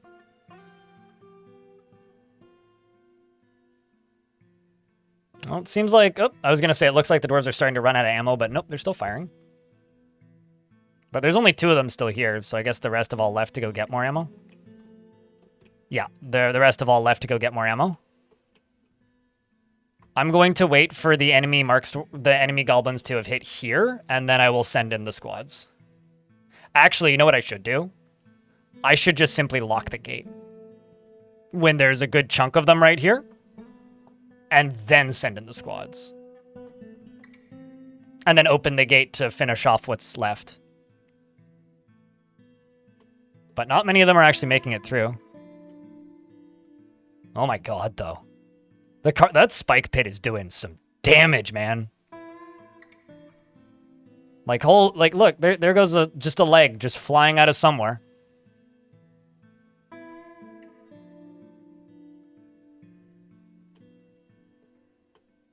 That being said, there's still a lot of them. All right, so I think... yeah, I will wait until this goblin hits right here. And then I will lock the gate. There is not a way for them to get in when the gate is locked. Dwarf Fortress essentially allows the player to create ways for the enemy to be able to fight back and win. I don't really allow for that. Unless I feel that it fits the fort. So the dwarves are now charging. The first dwarf in the fray is Laya, who is a little bit hungry and terrified, but with the help of their many pet dragons, I'm sure... How come your dragons didn't stay assigned to you? What the hell? I thought I gave you a bunch of pet dragons. Anvil daggers. There you go. The fighting begins. And you're actually bashing the goblins, the goblin pikemen in the upper body with your silver warhammer, bashing the muscle and bruising the right lung through the iron mail shirt. The disciple of Yugath kicks the goblin pikeman in the left upper arm with her left foot. The injured part is smashed into the body in an unrecognizable mass. Bashes the goblin in the left cheek with the silver warhammer, bruising it, and the force twists the head, tearing apart the fat and tearing apart the upper spine's nervous tissue. The disciple of Yugath bashes the goblin pikeman in the lower body with her silver warhammer, bruising the muscle and bruising the left kidney. So now we need to watch for the gate closing as the dwarves and the dragons begin moving through. The nice thing about the frame rate drop here is it actually is making it like easier to follow visually, I think. The dwarves are moving through at a pretty quick pace. Kashmir, probably next to his wife Creed, is charging through the goblins, dodging bolts left and right, and currently says he must press on. The Hammerlord bashes the Goblin Lasher in the upper arm with his silver warhammer, fracturing the bone, fracturing the shoulder's bone through the iron mail shirt. The Hammerlord bashes the Goblin in the right hand with his silver warhammer, and the injured part explodes. So I'm curious, has anybody gotten close to pulling the lever yet? The lever has been set to pull. It's Ilmirin's job to pull the lever, who is moving there as quickly as she bloody well can.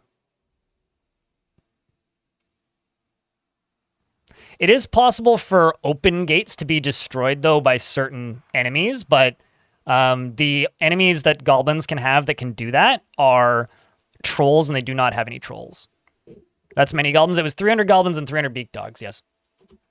And just as a reminder, the Marks dwarves are continuing to send volleys of bolts directly down onto the goblins. It's probably hard to miss because there's so many of them. Teeth are flying everywhere. I'm being informed that an ad is going to start in a minute, so I will pause when the ad breaks and answer all questions. I didn't even know they could do this, but I've got a Marks dwarf in a martial trance. I guess that makes sense. I thought that martial trances were a melee-only thing. Ilmirin is pulling the lever. The lever has now been pulled. Pausing the game is difficult right now because frame rate's real slow.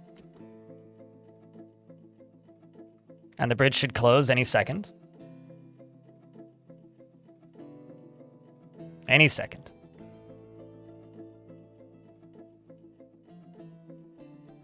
I know it's 5 frames a second, so there you go. But one beak dog appears to have been flung up and into the middle of the dwarves up top, and Grandpa actually got collided with it. So now he's smacking it with his crossbow, and he slammed into a wall. And these dwarves up here are now fighting with the beak dog and shooting their bolts at it because it did get flung by the drawbridge up and into the Marks dwarves.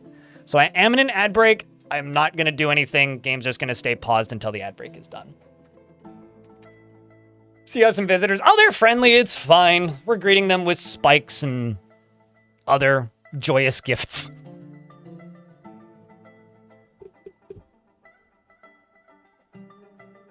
They're technically axe dwarves, if you train them with a pickaxe.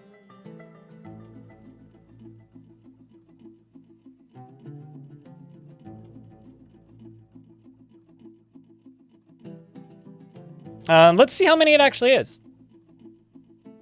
Because when I checked Exterminate, it said 310. So yeah, it was closer to 400 actually. Because they're down to 336 goblins and 332 beak dogs.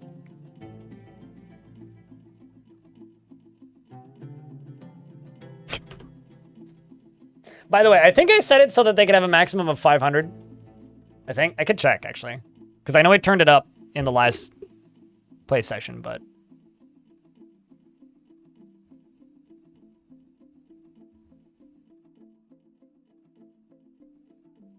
Yeah, it's 500, 500. I really like the big sieges because I have a habit of building, like, defenses. Oh my god! I have a habit of building defenses that are pretty impenetrable. And goblins, especially on beak dogs, have a habit of running. All right, so shall we continue? The ads are now done. Everybody should be through the ads. The green horde and the purple mess of beak dogs.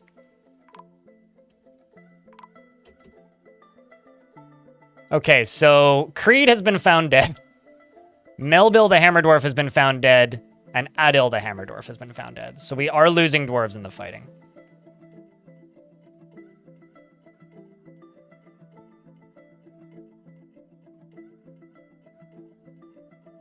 That is up to 4 deaths, yes.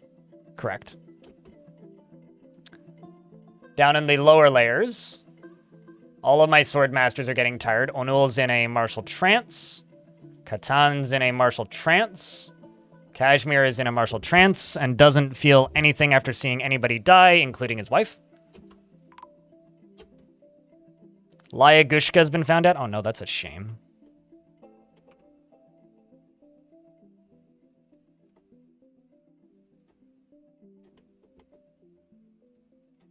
That actually makes me kind of sad. I liked that dwarf.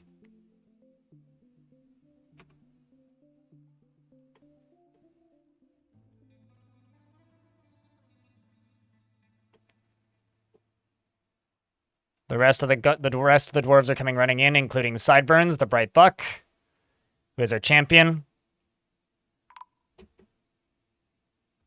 Moral has been found dead. The Swordmaster. Was that one of the? Yes, that was one of the King's Guard. The Marks dwarves are still dropping bolts onto the enemy. Sideburns is moving up and through the goblin remains. These guys are just, like, not interested in fighting, which I think is really interesting. Onul, the Hammer Dwarf, was found dead as well. I can't tell if we're even winning this. This dwarf didn't even manage to get a full set of gear.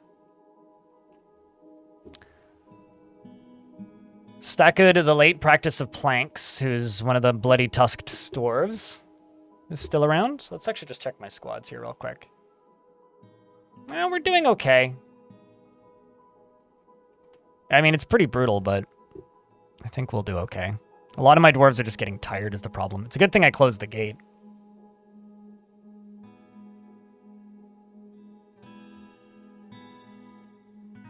A lot of the goblins that are still there are still shooting bolts at the dwarves. The dwarves have moved through the line and have moved into the final line.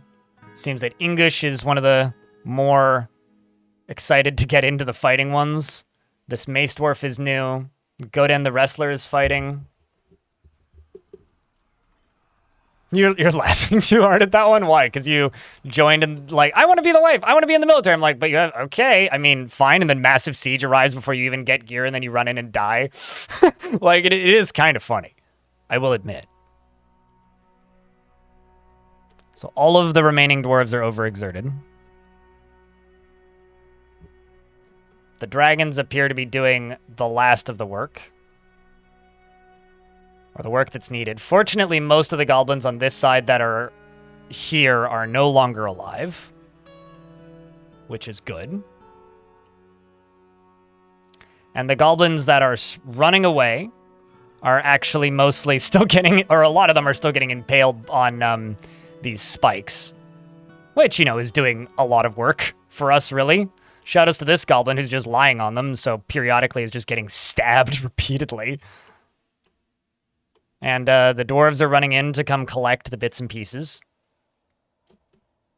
And of course, the remaining dwarves go back to their posts. I'm going to take these 3 squads and set them back to no special orders. So if they need to go recoup, they can. I don't know if the siege is just going to leave or not. It might just leave. Looking at them, it looks... Yeah, they're leaving. So the enemy is retreating. Oh no, that was one of my better ones. I lost one of my better military dwarves, Oz. That's a damn shame. Sodel the Bull, who is one of my notable military dwarves for killing a Minotaur, is injured, but should be okay. She says, "Can it all end so quickly? Begone fear." And she is now passed away. Rest in peace there, dwarf. And I think I will add this to the area that the Ugath followers go to.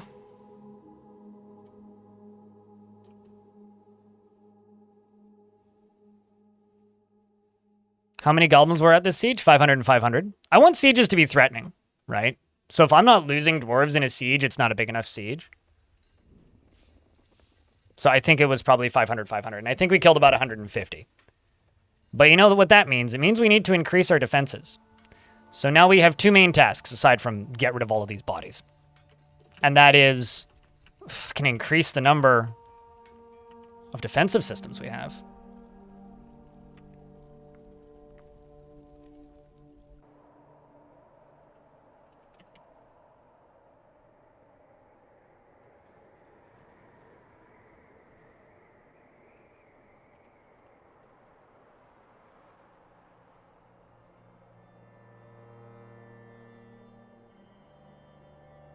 I don't know what happened to JJ's body, but JJ never got buried, so this can be for this dwarf.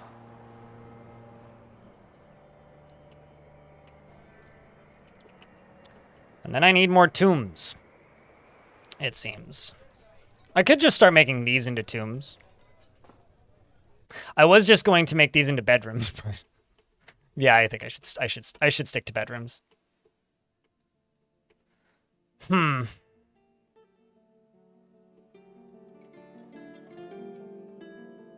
you want me to just dump lava on them? What, on the enemy or just like in this area to clean them up?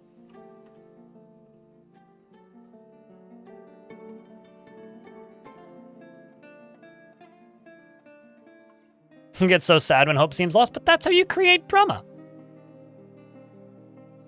Anvil, thanks for the tier 2 and the 20th month. Appreciate you.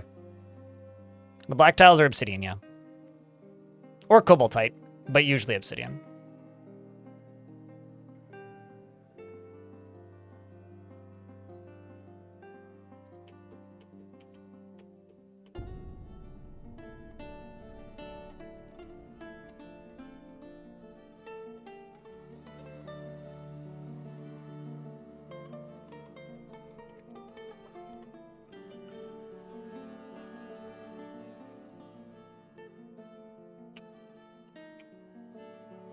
So this stuff should be getting moved into here. Just make sure that's true. Yes. Okay. So bits and pieces are getting tossed. So this is going to be the dwarves' main activity for the next little while. Alongside of tossing clothing and whatnot.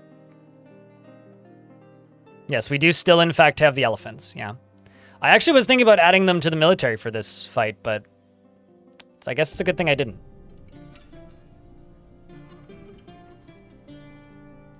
Fortunately, I still have all of my militia commanders. And I am going to add in dwarves, regardless of if they would like the job. If they are not a loyalist or a named dwarf, they're fair game.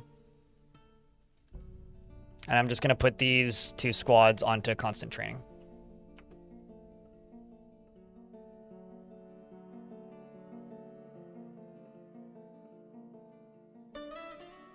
The military requires more hands.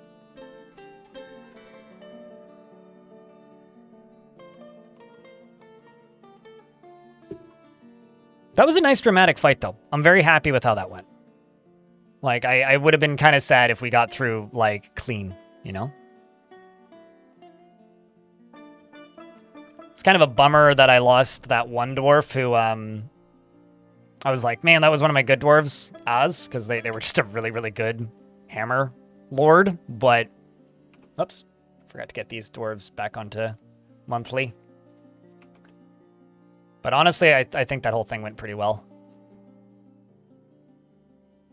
Where's Grandpa at?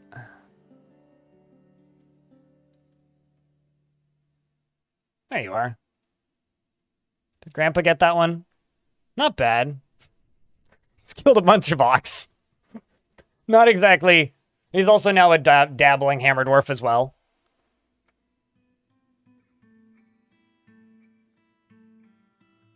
You went to go eat? Chad, how many dwarves did we lose? We started at 177. So, like, 8 dwarves, I think? Could have gone a lot worse. Could have gone a lot better. A lot of the goblins retreated. It was fun. I helped, Grandpa. I'm feeling anxious, actually, Grandpa. That's all he has to say. He's gonna go get a drink and a snack, I think, is what this dwarf's doing. This will get cleaned up pretty quick.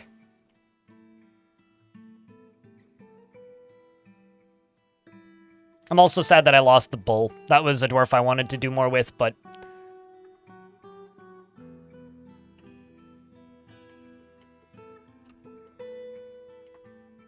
I feel like I should connect, like, a morgue to the hospital. Maybe, like, right here?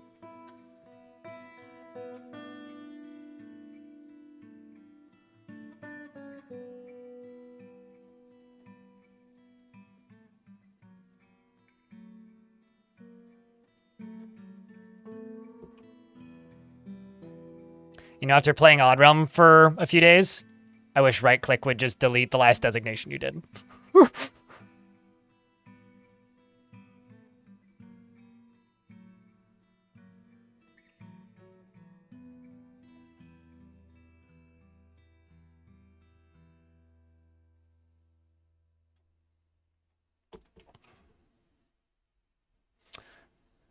Since they worship the god of death, how about their bedroom also be their tombs? The only reason I don't want to do that is pre-assigned bedrooms do not remain assigned after death. That's the only reason I don't want to do that.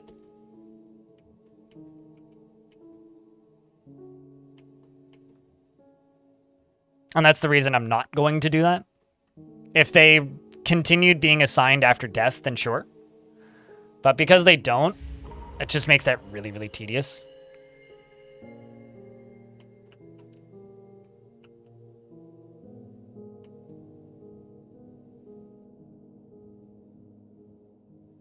Not bad. And one of my dwarves is in a strange mood. Let's follow them. One of my children, even. Who's blissful after sleeping in a very good bedroom. Who's very sad about the religion they follow not having a temple made. Well, I mean, this is a you problem, kid.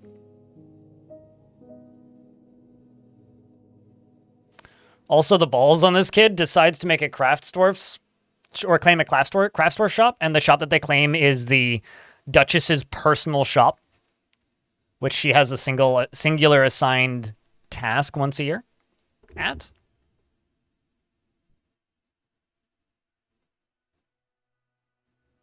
Also, thank you to the 78 of you tuning in on YouTube, and also to the 170 of you here on Twitch.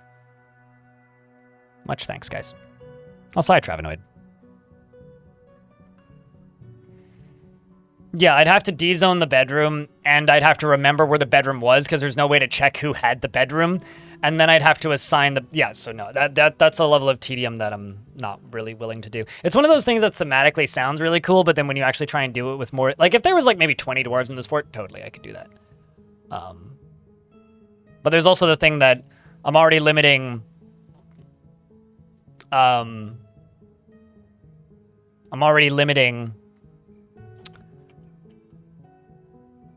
only the religious dwarves to having bedrooms already, and that's already enough, like, fiddling, so.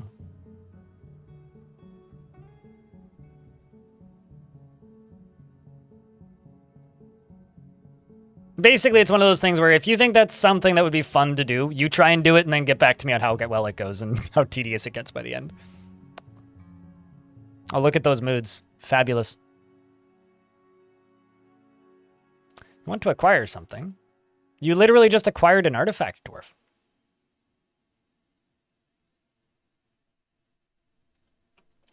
All right, so. The King's Chambers. Let's just get this magnetite, like, removed from here. That's the first thing I'm going to do. Got 30 hours in Approaching Infinity after your recommendation? Hell yeah. I need to play some more of that. Roguelikes are hard to stream, but that game is fun. I've enjoyed the chunks that I've played quite immensely.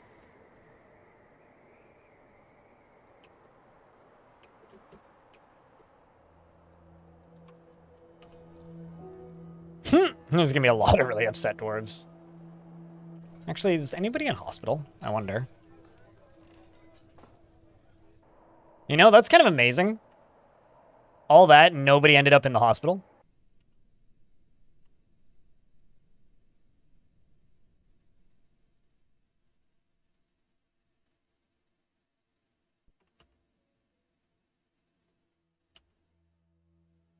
I guess the ones that got injured just died.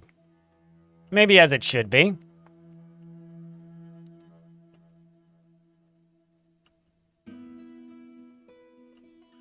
I also need to check how that next fall, like the next drop, Armok's hammer in the basement is doing. Oh man, that's something I could do. I could just make an Armok's hammer and drop that on the enemy. That could be fun. Let's actually see.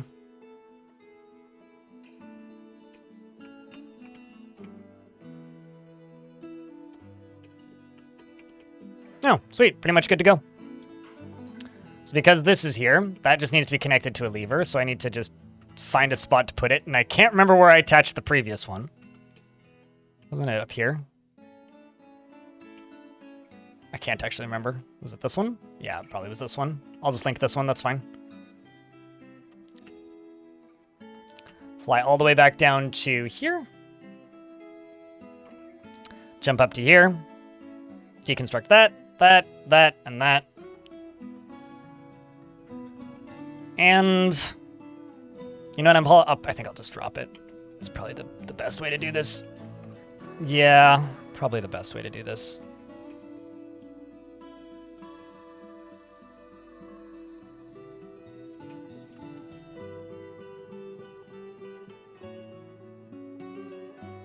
Got way too many dwarves down here that are dead.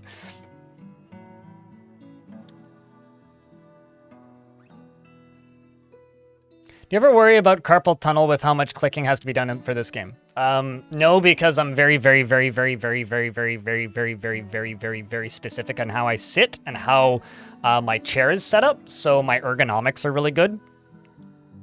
There has been times where I've had like mild amounts of pain, but that's only for like really long stints. Specifically, the most recent time that happened was during editing the last big video. So when I was editing the Godly Tombs video, towards the end of it, I was getting a little bit of wrist pain, but that was just because I was sitting at a weird angle and not streaming. So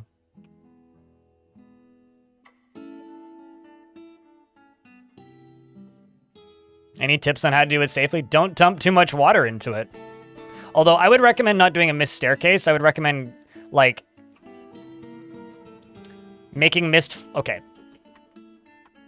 I would recommend having stairs. Okay, let's not automate this. Stairs, stairs, and then stairs, and then stairs. And then having mist there, and then make this be like fortifications. So like, basically there's stairs in a center thing, or water falling in a center thing, and then it's spreading out. That's probably the way you want to do it. Otherwise, just dump water down the stairs and it'll be fine.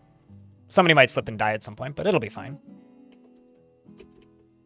What do we need here, kiddo? Rough gems. Plant cloth. Logs. Bones. Let's try for... Wait, actually, do you have bones? Yes. I should have rough gems, right? Do I not have rough gems? I don't have rough gems! Okay, well then I do actually need to go back down there and get some diamonds. Actually, I think it's F4. F3? Yes.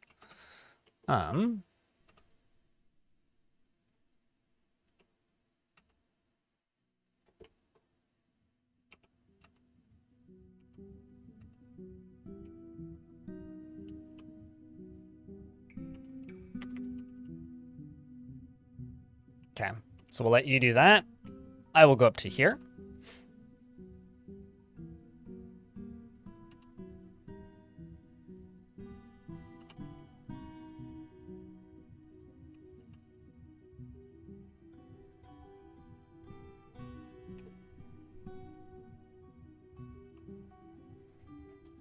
You also need to remember how I play, right? Like, I'm not just sitting here clicking the whole time. I click for a bit and then I talk to chat. I click for a bit and then I talk to chat. I'm not just clicking the entirety of the time. I idle and watch a dwarf for a bit. Like, it's not like it's 24/7 solid clicking. There is quite a bit more to what I'm doing in this game than just clicking.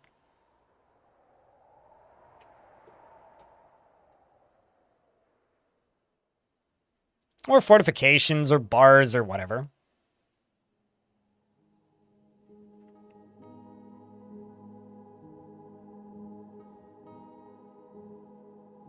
Dwarves are either unscathed or dead. Well, yeah, that's generally how that works. Although, I've seen dwarves get away being mortally wounded. Like, I've had many a dwarf with no legs. I will never forget my dwarf named Aegis, who I actually haven't seen that Twitch chat member in a long time. I hope he's doing okay. Who had no legs, or no use of his legs, and he was the bookkeeper for Long Death for like 40 years until somebody tantrumed and killed him. Can't even remember how he got the injury. I want to say it was like in a cave-in or something. Just paranoid over it. Yeah, well, light bulb. So the Sacred Starvation has discovered anesthesia. She's made a breakthrough concerning anesthesia. I think she's just been like making dwarves huff like lead mugs or I don't know, uranium. That's funny. Good for you there, dwarf. Speaking of, somehow Shinobi was stuck outside during that entire siege and didn't die. That's actually kind of impressive.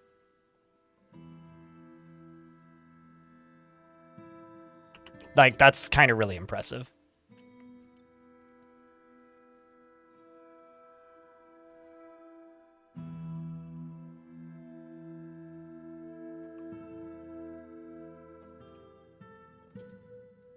Like, no idea how, but that dwarf was outside of the fort during that entire siege.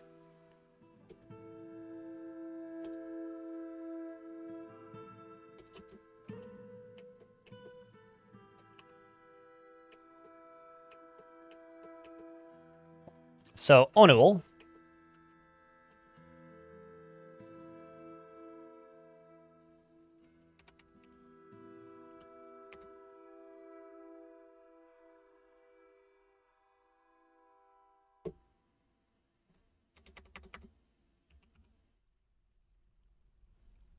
Okay, how do you spell that name? O-N-U. O-N-U. Oh, we have a ghost apparently.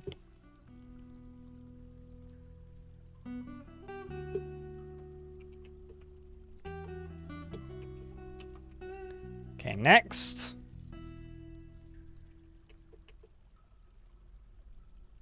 That is O-N-G-E-T.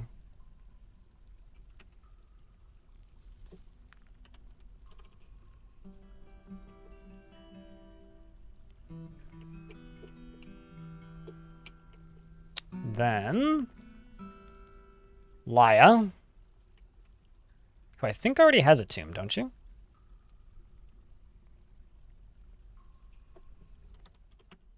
Nope.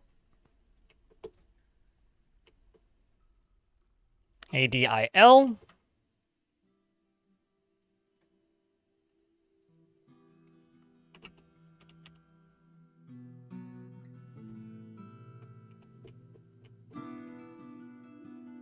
And then the last one, which is M-O-R-U-L. M-O-R-U-L.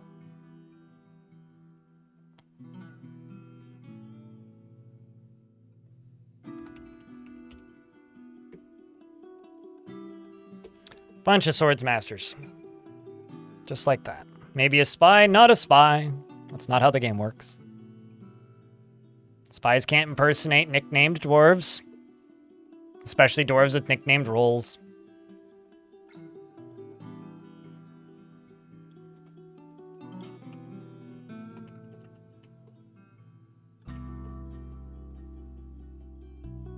If the dwarf had that functionality, that would be cool, but it just doesn't, so.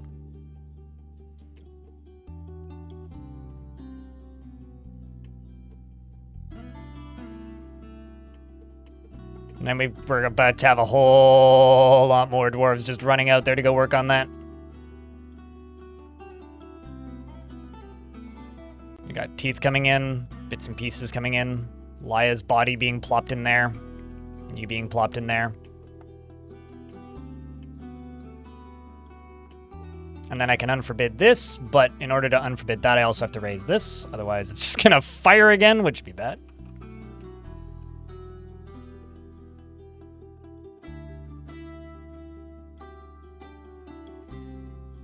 Yes, Cleaver clever.